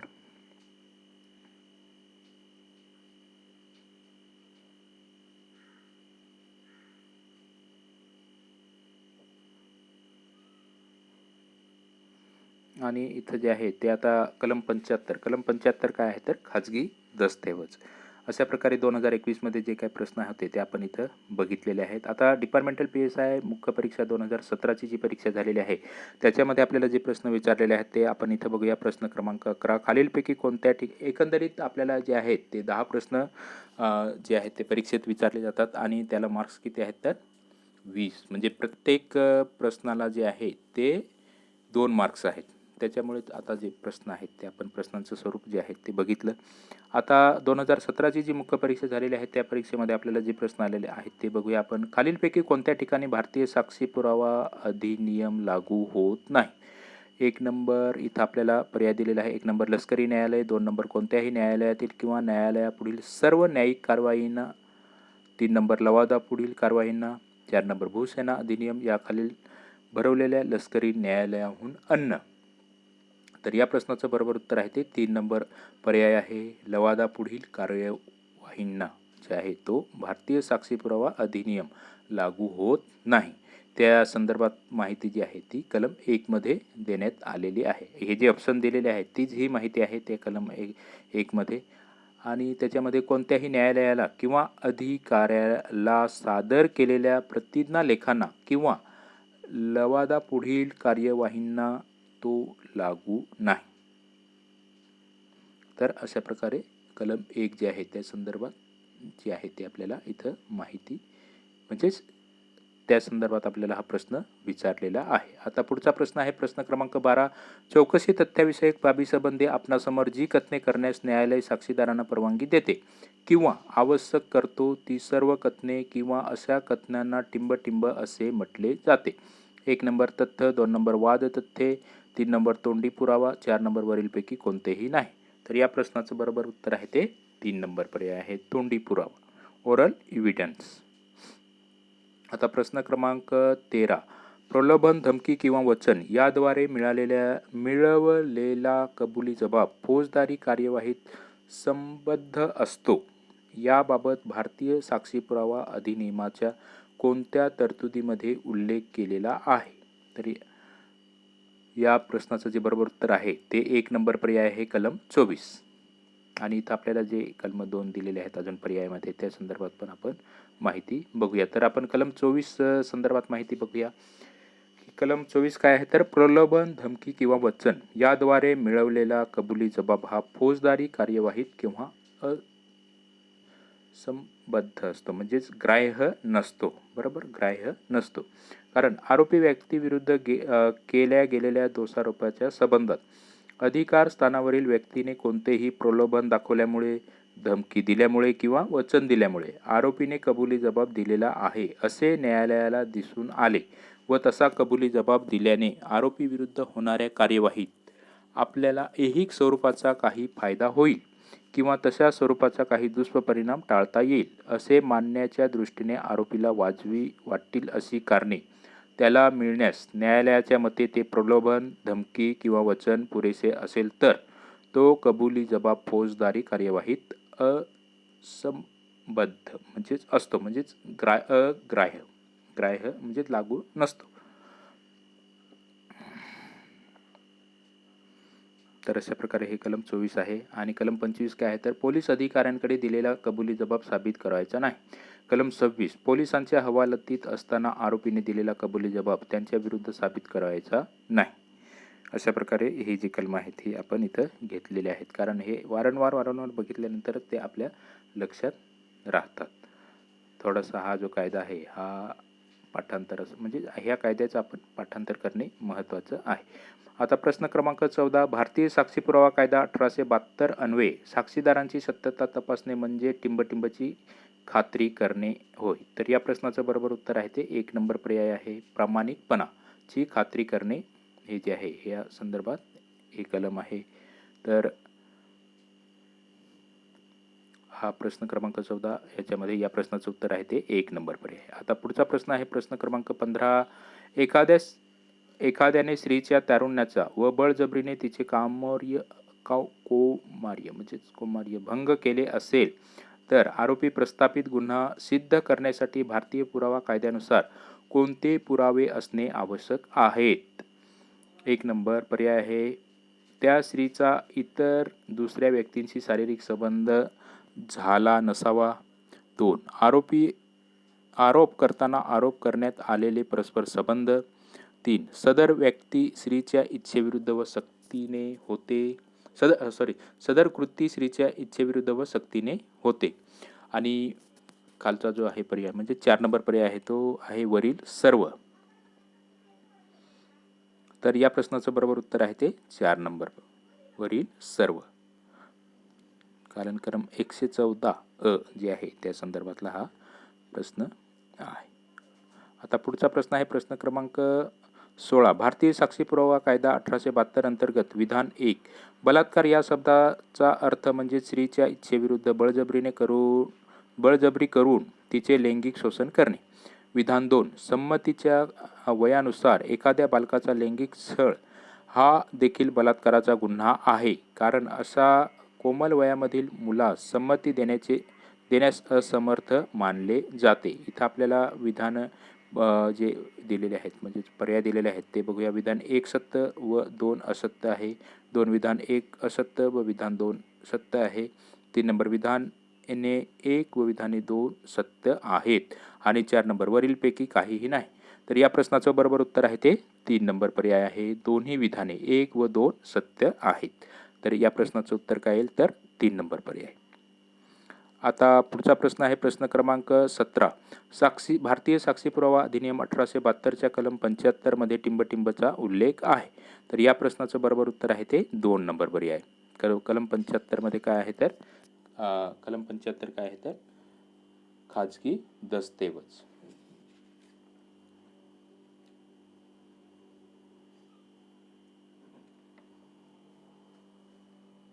कलम 75 काय आहे तर खाजगी दस्तऐवज. बरोबर. आणि कलम 74 सार्वजनिक दस्तऐवज कोणत्या कलमात आहे तर कलम 74. आणि सार्वजनिक दस्तऐवजांच्या प्रमाणित प्रती जे आहे ते कलम 76. बरोबर. आणि अधिकृत दस्तऐवजांची साबिती हे जे आहे हे कलम 78. अशा प्रकारे हे जे आहे ते इथं आपल्याला पर्याय दिलेले आहेत. आता पुढचा प्रश्न आहे बघूया. प्रश्न क्रमांक 18. भारतीय साक्षी पुरावा अधिनियमातील कलम 8 मध्ये संबद्धतेबाबत कोणत्या नियमाचा उल्लेख आहे? 1 नंबर हेतू म्हणजे मोटिव्ह. 2 नंबर पूर्वतयारी म्हणजे प्रिपरेशन्स. आणि 3 नंबर पूर्वीचे किंवा नंतरचे वर्तन. आणि 4 नंबर वरीलपैकी सर्व. तर या प्रश्नाचं बरोबर उत्तर आहे ते 4 नंबर. कारण हेतू, पूर्वतयारी आणि पूर्वीचे किंवा नंतरचे वर्तन हे कलम 8 आहे. बरोबर. तर म्हणून या प्रश्नाचं उत्तर जे आहे ते 4 नंबर पर्याय आहे. आता पुढचा प्रश्न बघूया. प्रश्न क्रमांक 19. भारतीय साक्षी पुरावा अधिनियमाच्या कलम 63 प्रमाणे दुय्यम पुरावा म्हणजे टिंबटिंब. 1. एकाच पद्धतीने तयार केलेला दस्तऐवज जसे छपाई. 2 नंबर दस्तऐवज अनेक भागात निष्पादित केला असेल तेव्हा दस्तऐवज जसे छपाई. 3 नंबर दस्तऐवज प्रत्यक्ष. आणि 4 नंबर प्रमाणित प्रती. बरोबर. तर या प्रश्नाचं बरोबर उत्तर आहे ते 4 नंबर पर्याय आहे. कारण कलम 63 काय आहे तर दुय्यम पुरावा. यापुढे अंतर्भूत असलेल्या उपबंधात खाली दिलेल्या प्रमाणित प्रती ज्या प्रती मूळ लेखावरून यांत्रिक प्रक्रियाने तयार केलेल्या असल्यामुळेच अचूक असण्याची सुनिश्चिती होते त्या प्रती आणि अशा प्रतीची ताडून पाहिलेल्या प्रती. 3. मूळ लेखावरून तयार केलेल्या किंवा त्यांच्याशी ताडून पाहिलेल्या प्रती. 4. दस्तऐवजांच्या प्रतिलेख ज्या पक्षाने निष्पादित केले नसतील त्यांच्या पुरते ते प्रतिलेख. आणि 5. एखादा दस्तऐवज ज्या व्यक्तीने सौत पाहिलेला असेल तिने केलेल्या मजकुरांचे तोंडी निवेदन हे अभिप्रेत्व समाविष्ट आहे. तर अशा प्रकारे हे जे कलम आहे ते कलम 63 म्हणजे काय तर दुय्यम पुरावा. याच्यामध्ये पहिल्या याच्या पोटकलमामध्ये जे आहे ते यापुढे अंतर्भूत असलेल्या उपबंधातील दिलेल्या प्रमाणित प्रती. तर इथं आपल्याला जो प्रश्न विचारलेला आहे तो आहे कलम 63 प्रमाणे दुय्यम पुरावा म्हणजेच प्रमाणित प्रती. इथे आपण त्या संदर्भात माहिती बघितली. आता पुढचा प्रश्न आहे प्रश्न क्रमांक 20. दस्तऐवजांच्या किंवा इलेक्ट्रॉनिक्स अभिलेखांच्या मजकुराखेरीज सर्व तथ्ये टिंबटिंबने साबित करता येतील. 1 नंबर कबुली म्हणजे ॲडमिशन्स. 2 नंबर अव्वल पुरावा म्हणजेच प्रायमरी एव्हिडन्स. 3 नंबर तोंडी पुरावा म्हणजेच ओरल एव्हिडन्स. 4 नंबर लेखी पुरावा म्हणजेच डॉक्युमेंटरी एव्हिडन्स.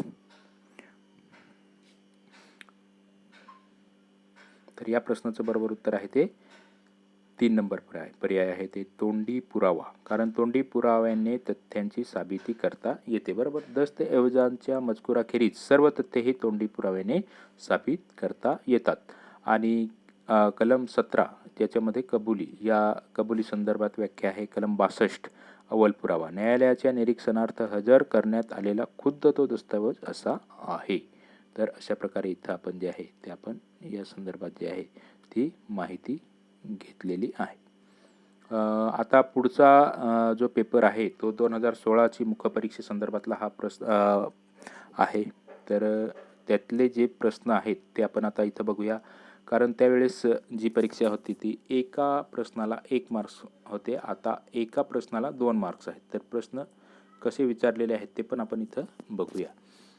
कारण आता 2021चे आपण प्रश्न या अगोदर बघितले. प्रश्न क्रमांक 21 काय आहे तर जर एखादे कागदपत्र भारतीय साक्षी पुरावा अधिनियमातील कलम टिंब खाली येत असेल तर ते खाजगी दस्तऐवज होय. तर या प्रश्नाचं बरोबर उत्तर आहे ते कलम 75. कलम 75 काय आहे तर खाजगी दस्तऐवज. आणि प्रश्न क्रमांक 22 काय आहे तर भारतीय पुरावा कायद्याच्या कलम 8 नुसार टिंब काय सुसंगत आहे म्हणजे लागू असे समजावी. तर इथं आपल्याला पर्याय दिलेले आहेत. 1 नंबर उद्देश, 2 नंबर तयारी, 3 नंबर वर्तणूक, 4 नंबर वरील सर्व. तर 8 नंबर जे कलम आहे ते आपल्याला खूप महत्त्वाचं आहे कारण त्याचे जे हेडिंग आहे ते आपण पाठच करणं महत्त्वाचं आहे. आता ते आपल्या लक्षात आलंच असेल. उद्देश, तयारी आणि वर्तणूक. तर 4 नंबर वरील सर्व हे या प्रश्नाचं उत्तर आहे म्हणजेच 4 नंबर. आता प्रश्न क्रमांक 23 म्हणतो की बने काही एक गुन्हा केला आहे. सबब ब ला शिक्षा करण्याचा निर्णय करावा असा अर्ज न्यायालयात करतो तर ब ने गुन्हा केला आहे हे ने साबित केले पाहिजे. हे विधान 1 नंबर संपूर्णपणे खरे, 2 नंबर संपूर्णपणे खोटे, 3 नंबर अक्षांश खरे, 4 नंबर परिस्थितीप्रमाणे ठरेल. तर या प्रश्नाचं बरोबर उत्तर आहे ते 1 नंबर. कारण साबितीची जबाबदारी या संदर्भात आपण कलम 101 बघितलं ना. कलम 101 साबितीची जबाबदारी आणि कलम 102 आहे ती साबितीची जबाबदारी कोणावर असते त्या संदर्भात माहिती आहे. पण हे जे आहे या प्रश्न म्हणजेच आपल्याला इथं जे उदाहरण दिलेले आहे त्याच्यानुसार त्या प्रश्न आपण सोडवायचा आहे. तर या प्रश्नाचं उत्तर आहे ते 1 नंबर पर्याय संपूर्णपणे खरे. भाग 3 पुरावा हजर करणे व पुराव्यांचे परिणाम. प्रकरण 7 साबितीची जबाबदारी आणि कलम 101 साबितीची जबाबदारी संदर्भातला हा प्रश्न आहे. आता पुढचा प्रश्न आहे तो बघूया. प्रश्न क्रमांक 24 कलम 113 साठी क्रूरता याचा अर्थ भारतीय दंडविधानाच्या टिंब कलमामध्ये आहे. तर हे आपल्याला माहितीच आहे की कलम 498 आणि 304 हुंडाबळी बरोबर. तर या प्रश्नाचं उत्तर आहे ते 1 नंबर पर्याय. आता पुढचा प्रश्न आहे तो बघूया. प्रश्न क्रमांक 25 कोणताही गुन्हा घडल्याची कोणतीही माहिती त्यास कोठून मिळाली हे सांगण्यास कोणी भागू पाडू नये. हे थोडंसं जे आहे ते म्हणजेच काय तर कोणास भाग पाडू नये बरोबर. दंडाधिकारी, ब पोलीस अधिकारी, 3 आयकर अधिकारी, ड महसूल अधिकारी.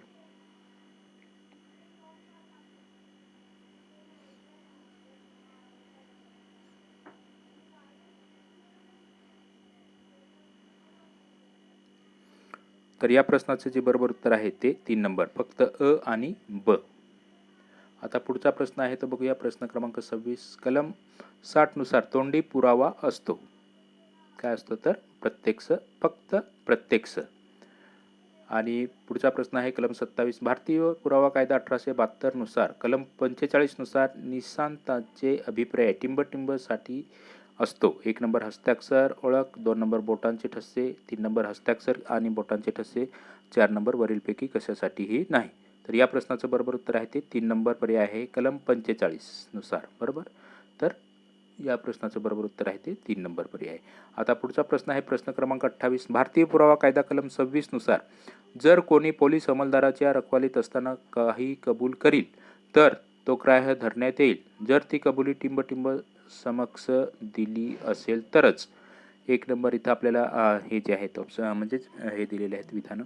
त्याच्यामध्ये डॉक्टर, 2 ब जहाज प्रमुख, 3 नंबर मॅजिस्ट्रेट आणि ड वरीलपैकी एकही नाही. आणि पर्यायी उत्तरे दिलेले आहेत त्याच्यामध्ये 1 नंबर फक्त आणि क, 2 नंबर फक्त ड, 3 नंबर फक्त क, 4 नंबर फक्त ब आणि क. तर या प्रश्नाचं बरोबर उत्तर आहे ते क मॅजिस्ट्रेट म्हणजेच न्यायदंडाधिकारी बरोबर. आता इथं आपण बघूया की कलम 26 पोलिसांच्या हवालातीत असताना दिलेला कबुली जबाब त्याच्या विरुद्ध साबित करायचा नाही.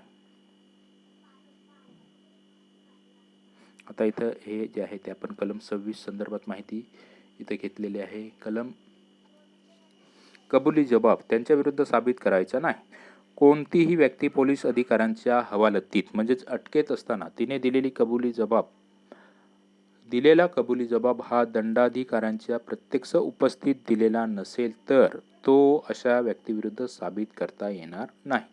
स्पष्टीकरण याच्यामध्ये दिलेलं आहे. ते याच्यामध्ये या कलमात दंडाधिकारी यामध्ये फोर्ट सेंट जॉर्ज इलाक्यात किंवा इतरत्र दंडाधिकाऱ्यांची कार्ये पार पाडणारा गाव प्रमुख हा फौजदारी प्रक्रिया संहिता 1882चा 10 या खालील दंडाधिकाऱ्याचे अधिकार वापरणारा दंडाधिकारी असल्याशिवाय अशा प्रमुखांचा समावेश होत नाही.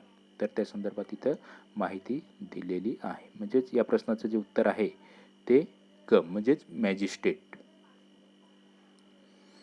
आता पुढचा प्रश्न आहे प्रश्न क्रमांक 29. भारतीय पुरावा कायदा 1872 मधील कलम 75 टिंबटिंब संदर्भात सांगितलेला आहे. 1 नंबर सार्वजनिक दस्तऐवज, 2 नंबर खाजगी दस्तऐवज, 3 नंबर सार्वजनिक दस्तऐवजाचा दाखलेसूद नकला, 4 नंबर इतर प्रकारच्या सरकारी दस्तऐवजांची साबिती.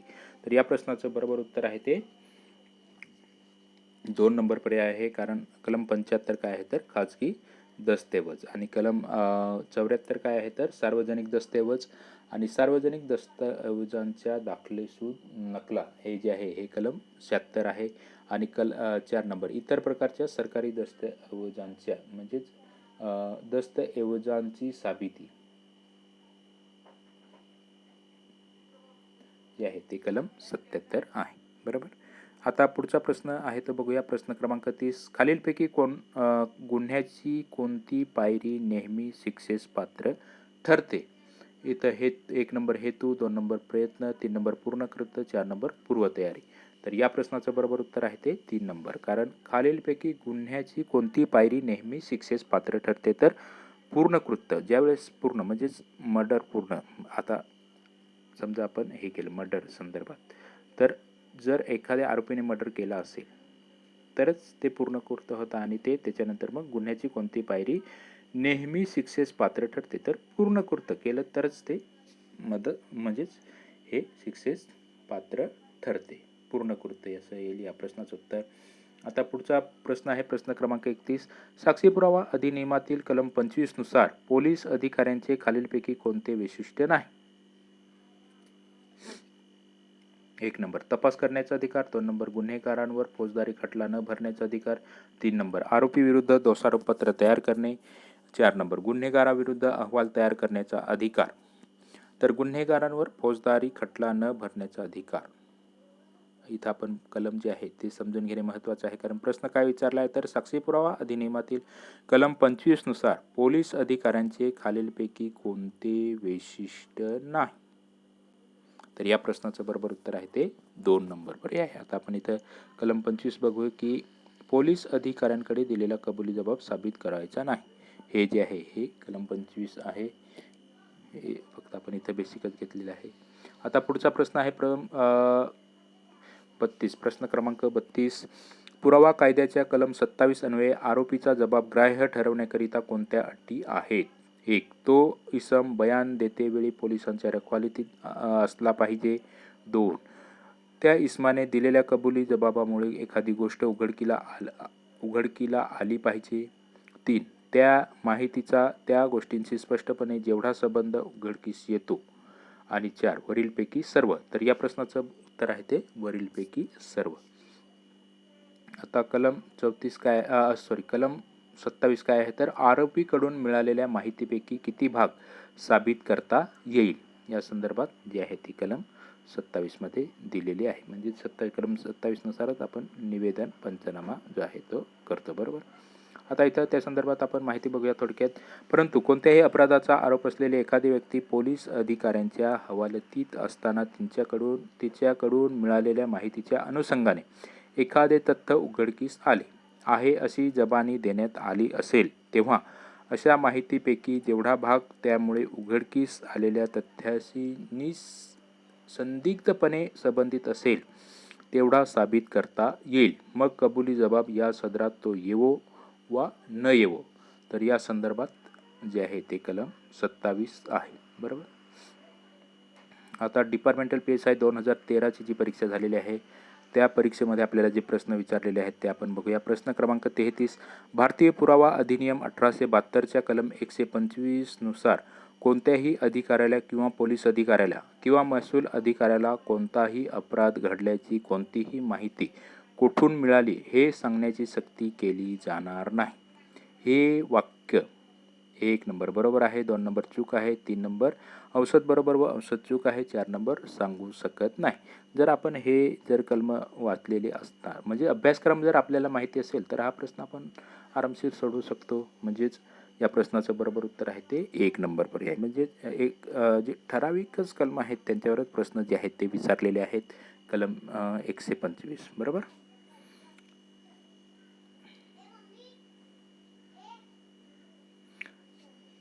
कलम 125 हे जे आहे हे प्रकरण 9 आहे. प्रकरण 9 साक्षीदारासंबंधी असं हे जे आहे ते प्रकरण आहे.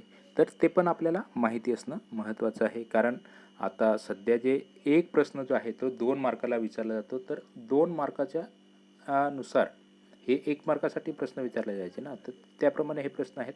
परंतु आता जे आहेत ते प्रश्न आपण 2021चे बघितले तर त्याच्यामध्ये जो पॅटर्न आहे तो आपण जास्तीत जास्त फॉलो करून आणि त्याच्यावर सराव करणे महत्त्वाचं आहे. आता त्याच्यानंतर प्रश्न क्रमांक 34 म्हणजेच ए ने बी करिता ₹1000चे खरेदी दस्ताची अंमलबजावणी केली. बीने त्या खरेदी दस्ताच्या आधारे मालमत्तेचा ताबा घेण्यासाठी दावा दाखल केला. एने खरेदी दस्त केल्याचे नाकारले. बीने कोर्टासमोर खुद्द खरेदी दस्त सादर केले. सदरचे दस्त टिंबटिंब पुरावा आहे.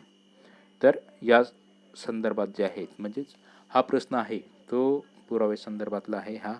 तर या प्रश्नाचं बरोबर उत्तर येईल काय तर 1 नंबर 3 नंबर पर्याय प्राथमिक पुरावा. सदरचे दस्त हे प्राथमिक पुरावा आहे. आता पुढचा प्रश्न आहे प्रश्न क्रमांक 35. खालीलपैकी कुठला अव्वल पुरावा आहे? 1. जेव्हा दस्तऐवज अनेक भागात निष्पादित केला असेल. 2. जेव्हा दस्तऐवज संप्रतिलेख निष्पादित केला असेल. 3. मूळ लेखाच्या शिला मुद्रणाच्या किंवा छायाचित्रणाच्या प्रती. आणि 4 नंबर पर्याय 1 आणि 2. तर या प्रश्नाचं बरोबर उत्तर आहे ते 4 नंबर पर्याय आहे 1 आणि 2 अव्वल पुरावा.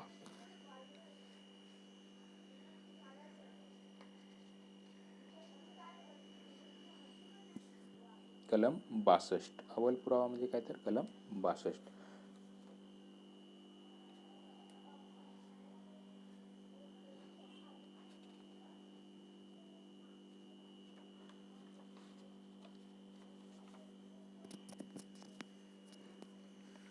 अव्वल पुरावा याचा अर्थ न्यायालयाच्या निरीक्षणार्थ हजर करण्यात आलेला खुद्द तो दस्तऐवज असा आहे.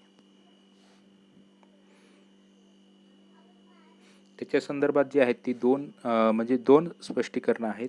त्या स्पष्टीकरणावरचा हा जो आहे तो हा प्रश्न आहे. बरोबर. स्पष्टीकरण 1 काय आहे तर जेव्हा दस्तऐवज अनेक भागात निष्पादित केला असेल तेव्हा दस्तऐवजाचा प्रत्येक भाग हा अव्वल पुरावा असतो. बरोबर.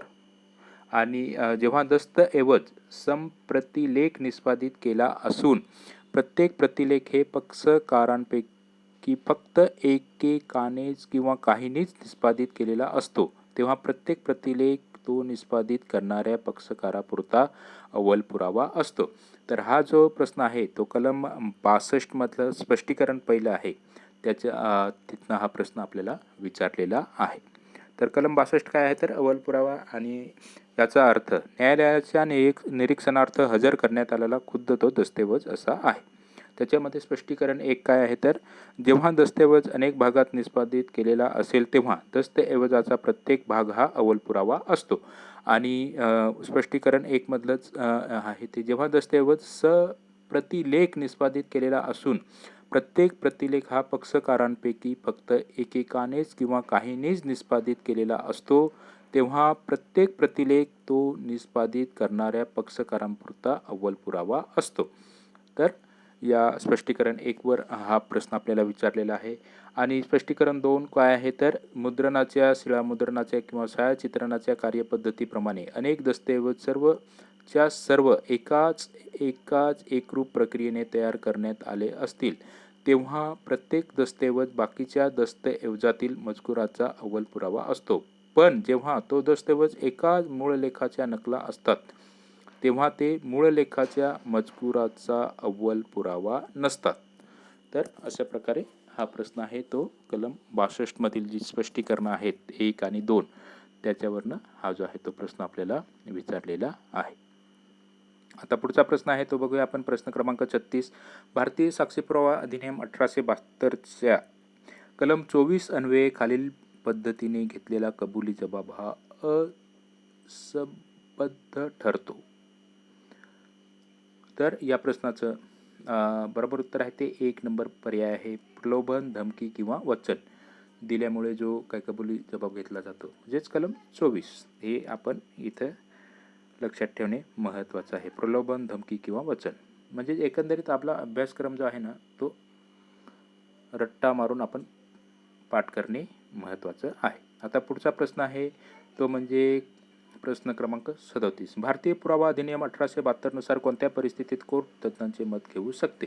1 नंबर विदेशी कायद्यासंबंधी, 2 नंबर अप्रासंगिक तथ्य, 3 नंबर सार्वजनिक नोंदणी, 4 नंबर वरीलपैकी कुठलेही नाही. तर या प्रश्नाचं बरोबर उत्तर आहे ते 1 नंबर पर्याय आहे विदेशी तथ्यासंबंधी. आता पुढचा प्रश्न आहे प्रश्न क्रमांक 38. भारतीय पुराव्याच्या कायद्यानुसार व्यंगचित्र हे टिंबटिंब कागदपत्र आहे. तर या प्रश्नाचं बरोबर उत्तर आहे ते 1 नंबर पर्याय आहे सत्य. आता पुढचा प्रश्न बघूया. प्रश्न क्रमांक 39. न्यायालयाचे स्वतःचे ज्ञान किंवा निरीक्षण हे पुरावा म्हणून देता येत नाही. हे वाक्य टिंबटिंब आहे. तर या प्रश्नाचं बरोबर उत्तर आहे ते बरोबर आहे म्हणजेच 1 नंबर पर्याय हेच उत्तर आहे. आता पुढचा प्रश्न आहे तो बघूया. प्रश्न क्रमांक 40. भारतीय साक्षी पुरावा अधिनियम 1872च्या कलम 101 मध्ये खालील तरतूद केलेली आहे. 1 नंबर कबुली, 2 नंबर कबुली जबाब, 3 नंबर गृहीतके आणि 4 नंबर साबितीची जबाबदारी. तर या प्रश्नाचं बरोबर उत्तर आहे ते 4 नंबर पर्याय. कारण कलम 101 जे आहे ते काय आहे तर साबितीची जबाबदारी संदर्भातलं ते कलम आहे. बरोबर. तर या प्रश्नाचं उत्तर काय येईल तर साबिती. बरोबर. साबितीची जबाबदारी. भाग 3 पुरावा हजर करणे व पुराव्याचा परिणाम आणि प्रकरण 7 साबितीची जबाबदारी आणि कलम 101. तर हे पण आपल्या महत्त्वाचं आहे आपल्यासाठी.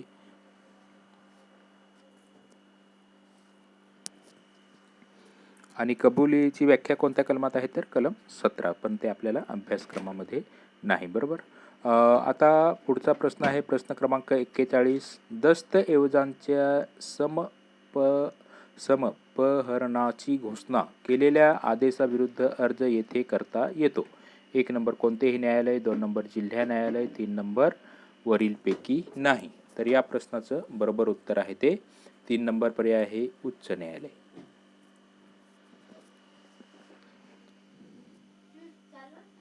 आता पुढचा प्रश्न आहे प्रश्न क्रमांक 42. कलम 27 भारतीय पुरावा कायद्याप्रमाणे कारवाई होण्याकरिता खालीलपैकी कोणती एक अट पूर्ण झाली पाहिजे? 1 नंबर व्यक्ती आरोपी असला पाहिजे, 2 नंबर व्यक्ती मॅजिस्ट्रियल कस्टडीत असला पाहिजे, 3 नंबर व्यक्तीने सांगितलेले तथ्य कार्यकारी दंडाधिकाऱ्यांच्या समोर उघडकीस आले पाहिजे, 4 नंबर वरील काहीही नाही. तर या प्रश्नाचं बरोबर उत्तर आहे ते 1 नंबर पर्याय व्यक्ती आरोपी असला पाहिजे. तर ते आपण कलम 27 वरती बघितलेलंच आहे. आता डिपार्टमेंटल मेन एक्झाम 2011 ची जी परीक्षा झालेली आहे मुख्य परीक्षा त्याच्या संदर्भ त्या परीक्षेमध्ये आपल्याला जे काही प्रश्न विचारलेले आहेत ते प्रश्न आता आपण इथं बघूया. भारतीय पुरावा कायदा 1872 नुसार पोलीस अधिकाऱ्यांसमोर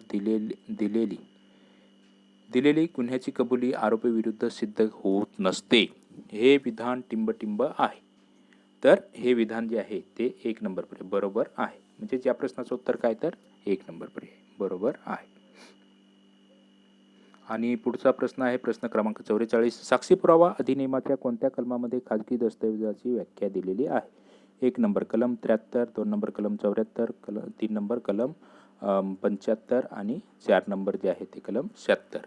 तर या प्रश्नाचं बरोबर उत्तर आहे ते कलम 75. कलम 75 जे आहे ते आपण आता आपल्या लक्षात राहिलेच असेल. कलम 75 काय तर खाजगी दस्तऐवज आणि कलम 74 सार्वजनिक दस्तऐवज. बरोबर. आणि आता इथं कलम 73 काय आहे ते पण आपण बघूया. ते तर स्वाक्षरी लिखाण किंवा मोहरा या कबूल केलेल्या किंवा साबित केलेल्या अन्य स्वाक्षऱ्या लिखाणे व मोहरा यांच्याशी ताडून पाहणे. हे अभ्यासक्रमामध्ये नाही, पण इथं आपल्याला ऑप्शनमध्ये दिलं ना, म्हणून आपण इथं ती माहिती घेतलेली आहे. कलम 74 काय आहे तर सार्वजनिक दस्तऐवज. कलम 75 काय आहे तर खाजगी दस्तऐवज. कलम 76 काय आहे तर सार्वजनिक दस्तऐवजांच्या प्रमाणित प्रती. अशा प्रकारे हा प्रश्न आहे. आता पुढचा प्रश्न आहे प्रश्न क्रमांक 45. खालीलपैकी कोणत्या दस्तऐवजाला सार्वजनिक दस्तऐवज म्हणता येणार नाही? 1 नंबर राज्य सरकारने केलेला कायदे. 2 नोंदणी अधिकाऱ्याकडे नोंदणी केलेले मृत्यूपत्र. त्याच्यानंतर 3 नंबर मालक आणि नोकर यामधील लेखी करार. आणि 4 नंबर नागरिकांनी दाखल केलेले कर विवरणपत्र. इथं आपल्याला काय विचारलंय तर खालीलपैकी कोणत्या दस्तऐवजाला सार्वजनिक दस्तऐवज असे म्हटले जाणार नाही?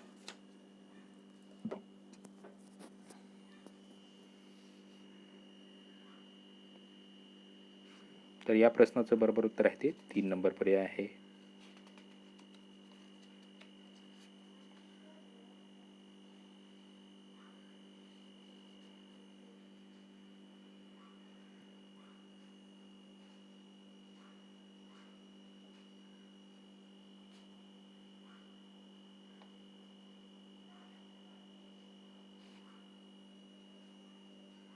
आता पुढचा प्रश्न आहे प्रश्न क्रमांक 46. भारतीय पुरावा कायदा 1872 हा जम्मू काश्मीर वगळता संपूर्ण भारतात लागू आहे. ब कोर्ट मार्शल व इतर सर्व कोर्टाच्या न्यायिक प्रक्रियास लागू आहे. वरीलपैकी 1 अ हे विधान चुकीचे आहे. 2 ब हे विधान चुकीचे आहे. 3 अ आणि ब दोन्ही विधाने बरोबर आहेत. 4 अ आणि ब दोन्ही विधाने चुकीचे आहेत. कारण हे जे प्रश्न आहेत हे आपण बघतोय कितीचे 2011ची जी मुख्य परीक्षा आहे त्या परीक्षेचे बघतोय, म्हणून हा जो प्रश्न आहे तो आपण इथं बघूया की या प्रश्नाचं उत्तर जे आहे ते 3 नंबर पर्याय अ आणि ब दोन्ही विधाने बरोबर आहे.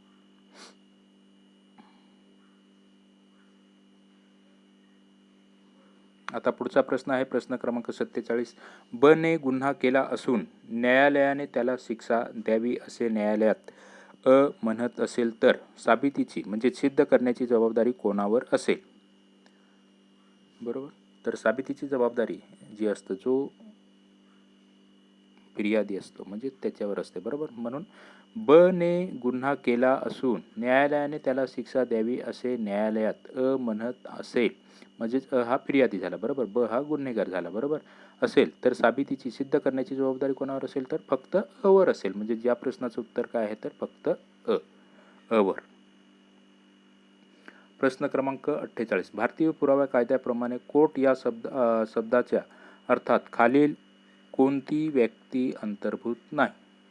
न्यायाधीश, दंडाधिकारी, चौकशी अधिकारी, ज्यांना कायद्याने पुरावा घ्यायचा अधिकार आहे अशा सर्व व्यक्ती. तर हे जे आहे हे कलम 3 आपण बघितलं ना सुरुवातीलाच. कलम 3 मध्ये या न्यायालय बरोबर संदर्भात कोर्ट म्हणजेच न्यायालय, तर त्याच्यामध्ये त्याची व्याख्या दिलेली आहे. न्यायालय म्हणजे काय तर यामध्ये सर्व न्यायाधीश व दंडाधिकारी यांचा आणि लवाद खेरीज करून न्यायालय म्हणजे कोर्टाच्या व्याख्यात येत नाही. साक्षी पुराव्यास घेण्यास विधित प्राधिकृत असलेल्या सर्व व्यक्तींचा समावेश होतो. बरोबर. तर याच्यामध्ये न्यायाधीश आणि सर्व दंडाधिकारी आणि साक्षी पुरावा घेण्यास विधित प्राधिकृत असलेल्या सर्व व्यक्तींचा समावेश होतो. लवाद सुद्धा येत नाही याच्यामध्ये. बरोबर. कोर्टच्या व्याख्येमध्ये येत नाही. लवाद खेरीज करून. बरोबर. आता पुढचा प्रश्न आहे प्रश्न क्रमांक 49 सर्व वस्तुस्थिती दस्तऐवजांतील मजकूर किंवा इलेक्ट्रॉनिक रेकॉर्डमधील मजकूर वगळता तोंडी पुरावा घेऊन सिद्ध करता येते. ब कोणत्याही बाबतीत तोंडी पुरावा प्रत्यक्ष असावा. वरील विधानांपैकी म्हणजेच ही जी आहेत ही दोन्ही विधाने बरोबर आहेत. म्हणून या प्रश्नाचं उत्तर काय आहे तर 2 नंबर पर्याय. बरोबर. प्रश्न क्रमांक 50, एखादी व्यक्ती ही परकीय कायदे, विज्ञान किंवा कला अथवा हस्ताक्षर ओळख किंवा अंगुली मुद्रा यांचा सखोल अभ्यास करणारी असल्यास अशा व्यक्तीस टिंबटिंब असे म्हणतात. तर काय म्हणतात त्यांना? तज्ज्ञ असे म्हणतात. आणि हे कलम आहे 45, बरोबर, कलम 45. आता पुढचा प्रश्न आहे प्रश्न क्रमांक 51, हुंडाबळीच्या संदर्भात पुरावा कायद्यामधील कलम 113 ब व भादवीचे कलम टिंबटिंब यांचा संबंध आहे. तर या प्रश्नाचं बरोबर उत्तर आहे ते 1 नंबर पर्याय आहे, कलम 304 ब. कलम 304 ब हे आहे या प्रश्नाचं उत्तर. कारण कलम 113 ब काय आहे तर हुंडाबळी संदर्भातलं आहे ते.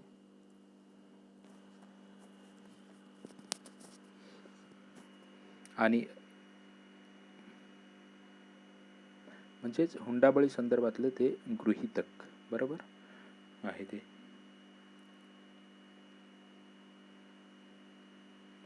प्रश्न क्रमांक 52, एखादा गुन्हा घडण्यासाठी खालीलपैकी कोणत्या गोष्टींची आवश्यकता असते? 1 नंबर इच्छा, आर्थिक कृत्य, 2 नंबर उद्देश, 3 नंबर अपराधी पापी मन, 4 नंबर वरीलपैकी सर्व. तर या प्रश्नाचं बरोबर उत्तर आहे ते 4 नंबर पर्याय म्हणजेच वरीलपैकी सर्व. आता पुढचा प्रश्न आहे प्रश्न क्रमांक 53, भारतीय पुरावा कायदा कलम 27 अन्वये मेमोरंडम पंचनामा करण्यासाठी आरोपी हा कोणत्या प्रकारच्या कस्टडीत असणे आवश्यक आहे? इथं आपल्याला पर्याय दिलेले आहेत. 1 नंबर न्यायालयीन कस्टडीत, 2 नंबर नागरी कस्टडीत, 3 नंबर चौकशी दरम्यानच्या कस्टडीत आणि 4 नंबर पोलीस कस्टडीत. तर या प्रश्नाचं बरोबर उत्तर आहे ते 4 नंबर पर्याय. कलम 27, आरोपीकडून मिळालेल्या माहितीपैकी किती भाग साबित करता येईल असं हे कलम आहे. परंतु जो आरोपी आहे तो पोलीस हवालातीत म्हणजे पोलीस कस्टडीत असणे आवश्यक आहे. आता जे आहे ते डिपार्टमेंटल PSI 2008ची जी मुख्य परीक्षा आहे त्या परीक्षेमध्ये आपल्याला जे प्रश्न विचारलेले आहेत ते बघूया आपण इथं. प्रश्न क्रमांक 54, अ ने ब ला पोटात चाकूने भोसकले. ब ने डॉक्टरजवळ ब ला भोसकल्याचे सांगितले, ते काय होईल? 1 नंबर ग्राह्य धरले जाणार नाही, 2 नंबर कबुली जबाब, 3 नंबर न लागू होणारी घटना, 4 नंबर वैद्यकीय पुरावा. तर या प्रश्नाचं बरोबर उत्तर आहे ते 3 नंबर न लागू होणारी घटना. ते जर दंडाधिकारी म्हणजे मॅजिस्ट्रेट पुढे सांगितले असते आणि डॉक्टरांनी जर प्रमाणपत्र दिलं तर ते काय होईल तर ते नंतर जे आहे ते ग्राह्य धरले जाईल, बरोबर. आणि डॉक्टर आणि जर प्रमाणपत्र दिलं तर ते वैद्यकीय पुरावा होईल. आणि अने बला पोटात भोसकले, अने जर कबुली दिली तर तो कबुली जबाब होईल, बरोबर. तर प्रश्न क्रमांक आता पुढचा प्रश्न बघूया आपण. प्रश्न क्रमांक 55, मैनाच्या भावाने आरोपी सायंकाळी अपुऱ्या प्रकाशात ओळखले. मयत व आरोपी 7-8 वर्षे एकत्र राहत होते. ओळखीचे स्वरूप कसे? 1 नंबर अविश्वसनीय, 2 नंबर मानले जाणारे, 3 नंबर संयुक्तिक नसणारे, 4 नंबर विश्वासार्ह. तर या प्रश्नाचं बरोबर उत्तर आहे ते 4 नंबर पर्याय विश्वासार्ह. आता पुढचा प्रश्न आहे प्रश्न क्रमांक 56, स्त्री जळालेल्या परिस्थितीत दवाखान्यात दाखल झाली. तिने डॉक्टरांना तिला कोणी व कसे जाळले हे सांगितले, ते काय होईल? तर या प्रश्नाचं बरोबर उत्तर आहे ते 1 नंबर पर्याय तोंडी मृत्यूपूर्व जबाब. कारण हे जे कलम आहे ते 32(1) बरोबर त्याच्यामध्ये या संदर्भात तरतूद आहे म्हणजे तोंडी मृत्यूपूर्व जबाब. आता पुढचा प्रश्न आहे प्रश्न क्रमांक 57.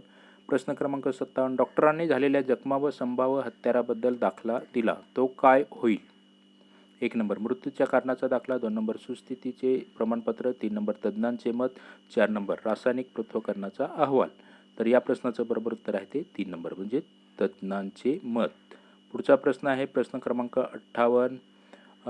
प्रश्न क्रमांक 58, अ वर चोरीच्या आरोपाचे दोषारोपपत्र दाखल केले आहे, त्याच्यावर पूर्वीच्या फौजदारी गुन्हे नाहीत, हे लागू होईल काय? तर हो, 1 नंबर पर्याय लागू होईल. या प्रश्नाचं उत्तर काय येणार तर 1 नंबर लागू होईल. आणि प्रश्न क्रमांक 59, अ ने हात उसनवारीचे ची ब ने लिहून दिलेली मूळ पावती हजर केली, ती पावती म्हणजे काय? तर इथं आपल्याला पर्याय दिलेले आहेत. 1 नंबर दुय्यम पुरावा, 2 नंबर मूळ पुरावा, 3 नंबर तज्ज्ञांचा पुरावा, 4 नंबर तोंडी पुरावा. तर या प्रश्नाचं बरोबर उत्तर आहे ते 2 नंबर पर्याय मूळ पुरावा. कारण मूळ पावती जी आहे ती ते हजर केली. बरोबर. आता प्रश्न क्रमांक 60. अ ने ब ला जखमी केले. ब ने ही घटना कशी सिद्ध करेल? म्हणजेच साबितीची जबाबदारी पण येईल आणि पुरावा पण येईल या उदाहरणामध्ये. बरोबर. 1 नंबर तोंडी पुरावा, 2 नंबर कागदोपत्री पुरावा, 3 नंबर एकूण माहिती, 4 नंबर वैद्यकीय दाखला. बरोबर. वैद्यकीय दाखला हा कागदोपत्री दाखल्यामध्ये येणार. बरोबर. तर इथं आपण कन्फ्यूज होऊ शकतो, पण या प्रश्नाचं बरोबर उत्तर आहे ते 2 नंबर पर्याय आहे. बरोबर. प्रश्न क्रमांक 61. क्ष घर अ च्या मालकीचे आहे, म्हणून अ ने ब विरुद्ध दावा दाखल केला. मालकी सिद्ध करण्याची जबाबदारी कोणाची आहे? साबितीची जबाबदारी. बरोबर. कलम 101. 1 नंबर इथं ब ची, 2 नंबर कोर्टाची, 3 नंबर कोणाचीही नाही, 4 नंबर अ ची. तर या प्रश्नाचं बरोबर उत्तर आहे ते 4 नंबर. म्हणजे साबितीची जबाबदारी कोणाची आहे तर अ ची. बरोबर. आता पुढचा प्रश्न आहे प्रश्न क्रमांक 62. पोलीस अधिकाऱ्याला खबऱ्यांचे नाव सांगण्याची सक्ती करता येईल काय? इथे 1 नंबर कोर्टाच्या परवानगीने, 2 नंबर होय, 3 नंबर शपथपत्रांद्वारे, 4 नंबर नाही. तर या प्रश्नाचं बरोबर उत्तर आहे ते 4 नंबर नाही. कलम 125 अपराध घडल्यासंबंधीची माहिती या संदर्भातली तरतूद आहे. तर या प्रश्नाचं उत्तर काय येईल तर नाही. पोलीस अधिकाऱ्याला खबऱ्याचे नाव सांगण्याची सक्ती करता येणार नाही. आणि पुढचा प्रश्न आहे प्रश्न क्रमांक 63. भारतीय पुराव्याचा कायदा कधीपासून अंमलात आला? इथं पर्याय दिलेले आहेत आपल्याला. 1 नंबर 1 जानेवारी 1992, 2 नंबर 1 मार्च 1972, 3 नंबर 1 सप्टेंबर 1872 आणि 4 नंबर 1 सप्टेंबर 1962. तर या प्रश्नाचं बरोबर उत्तर आहे ते 3 नंबर पर्याय आहे. कारण हा जो कायदा आहे तो कधी अंमलात आला तर 1 सप्टेंबर 1872 कलम 1 मध्ये जे आहे ते या संदर्भात तरतूद आहे. म्हणजेच कलम 1 काय आहे तर संक्षिप्त नाव, विस्तार आणि प्रारूप. भाग पहिला तथ्यांची संबद्धता प्रकरण पहिले आणि प्रारंभिक कलम 1 याच्या संदर्भात जी आहे ती सगळी माहिती दिलेली आहे. बरोबर. तर 1 सप्टेंबर 1872 रोजी तो अंमलात येईल. तर अशा प्रकारे मित्रांनो आज जे काय आहेत ते आपण पुरावा कायद्यासंदर्भात अभ्यासक्रम आणि मागील परीक्षेमध्ये आलेले जे काय प्रश्न आहेत ते बघितले. तर धन्यवाद मित्रांनो. पी.बी. मोरसागरेवाला टेपसेम म्हणजे पी.बी. टेपसेम हा आपला यूट्यूब चॅनल आहे मित्रांनो. आपण फक्त हे जे आहे ते अभ्यासक्रमासाठीच अभ्यासामध्ये आपल्या मित्रांना मदत हवी याच्यासाठीच आपण हे जे आहे हे व्हिडिओ बनवत असतो. आणि आता एकंदरीत जर आपण बघितलं पूर्ण जी आहेत ती कलमं बघितले तर महत्त्वाची जी ही कलमं आहेत तर या कलमांवर आपण फोकस करणे महत्त्वाचं आहे. तर धन्यवाद मित्रांनो. व्हिडिओ जर आपल्याला आवडला तर लाईक करा, आपल्या मित्रांना सबस्क्राईब करा. नसेल आवडला तर डिसलाईक पण करू शकता, तसं काय हे नाही, जबरदस्ती नाही. धन्यवाद मित्रांनो. थँक्यू. जय हिंद, जय महाराष्ट्र. आणि म्हणजेच याचा जो आपण संदर्भ घेतलेला आहे तो बेर ॲक्ट संदर्भात घेतलेला आहे. तर थोडेसे जे समानार्थी शब्द म्हणजे शब्द जे आहेत ते थोडेसे कायद्यातले जसे आहेत तसेच आपण घेतलेले आहेत. कारण प्रश्न तसेच विचारलेले असतात ना, मग ते त्याच्यामध्ये आपण मोडतोड करण्यात काही अर्थ नाही. बरोबर. म्हणून जसे आहेत तसेच घेतलेले आहेत. तर एकंदरीत आपण आज 10 प्रश्न म्हणजे आपल्याला जे काही विचारले जाणार त्याच्यासाठी जो अभ्यासक्रम आहे आणि मागील परीक्षेचे जे प्रश्न आणि वारंवार विचारलेली जी काही कलमं आहेत त्या संदर्भात इथं आपण माहिती बघितली. धन्यवाद. थँक्यू. जय हिंद, जय महाराष्ट्र. पुन्हा एकदा मित्रांनो व्हिडिओ आवडला तर लाईक करा, नसेल आवडला तर डिसलाईक करा. थँक्यू.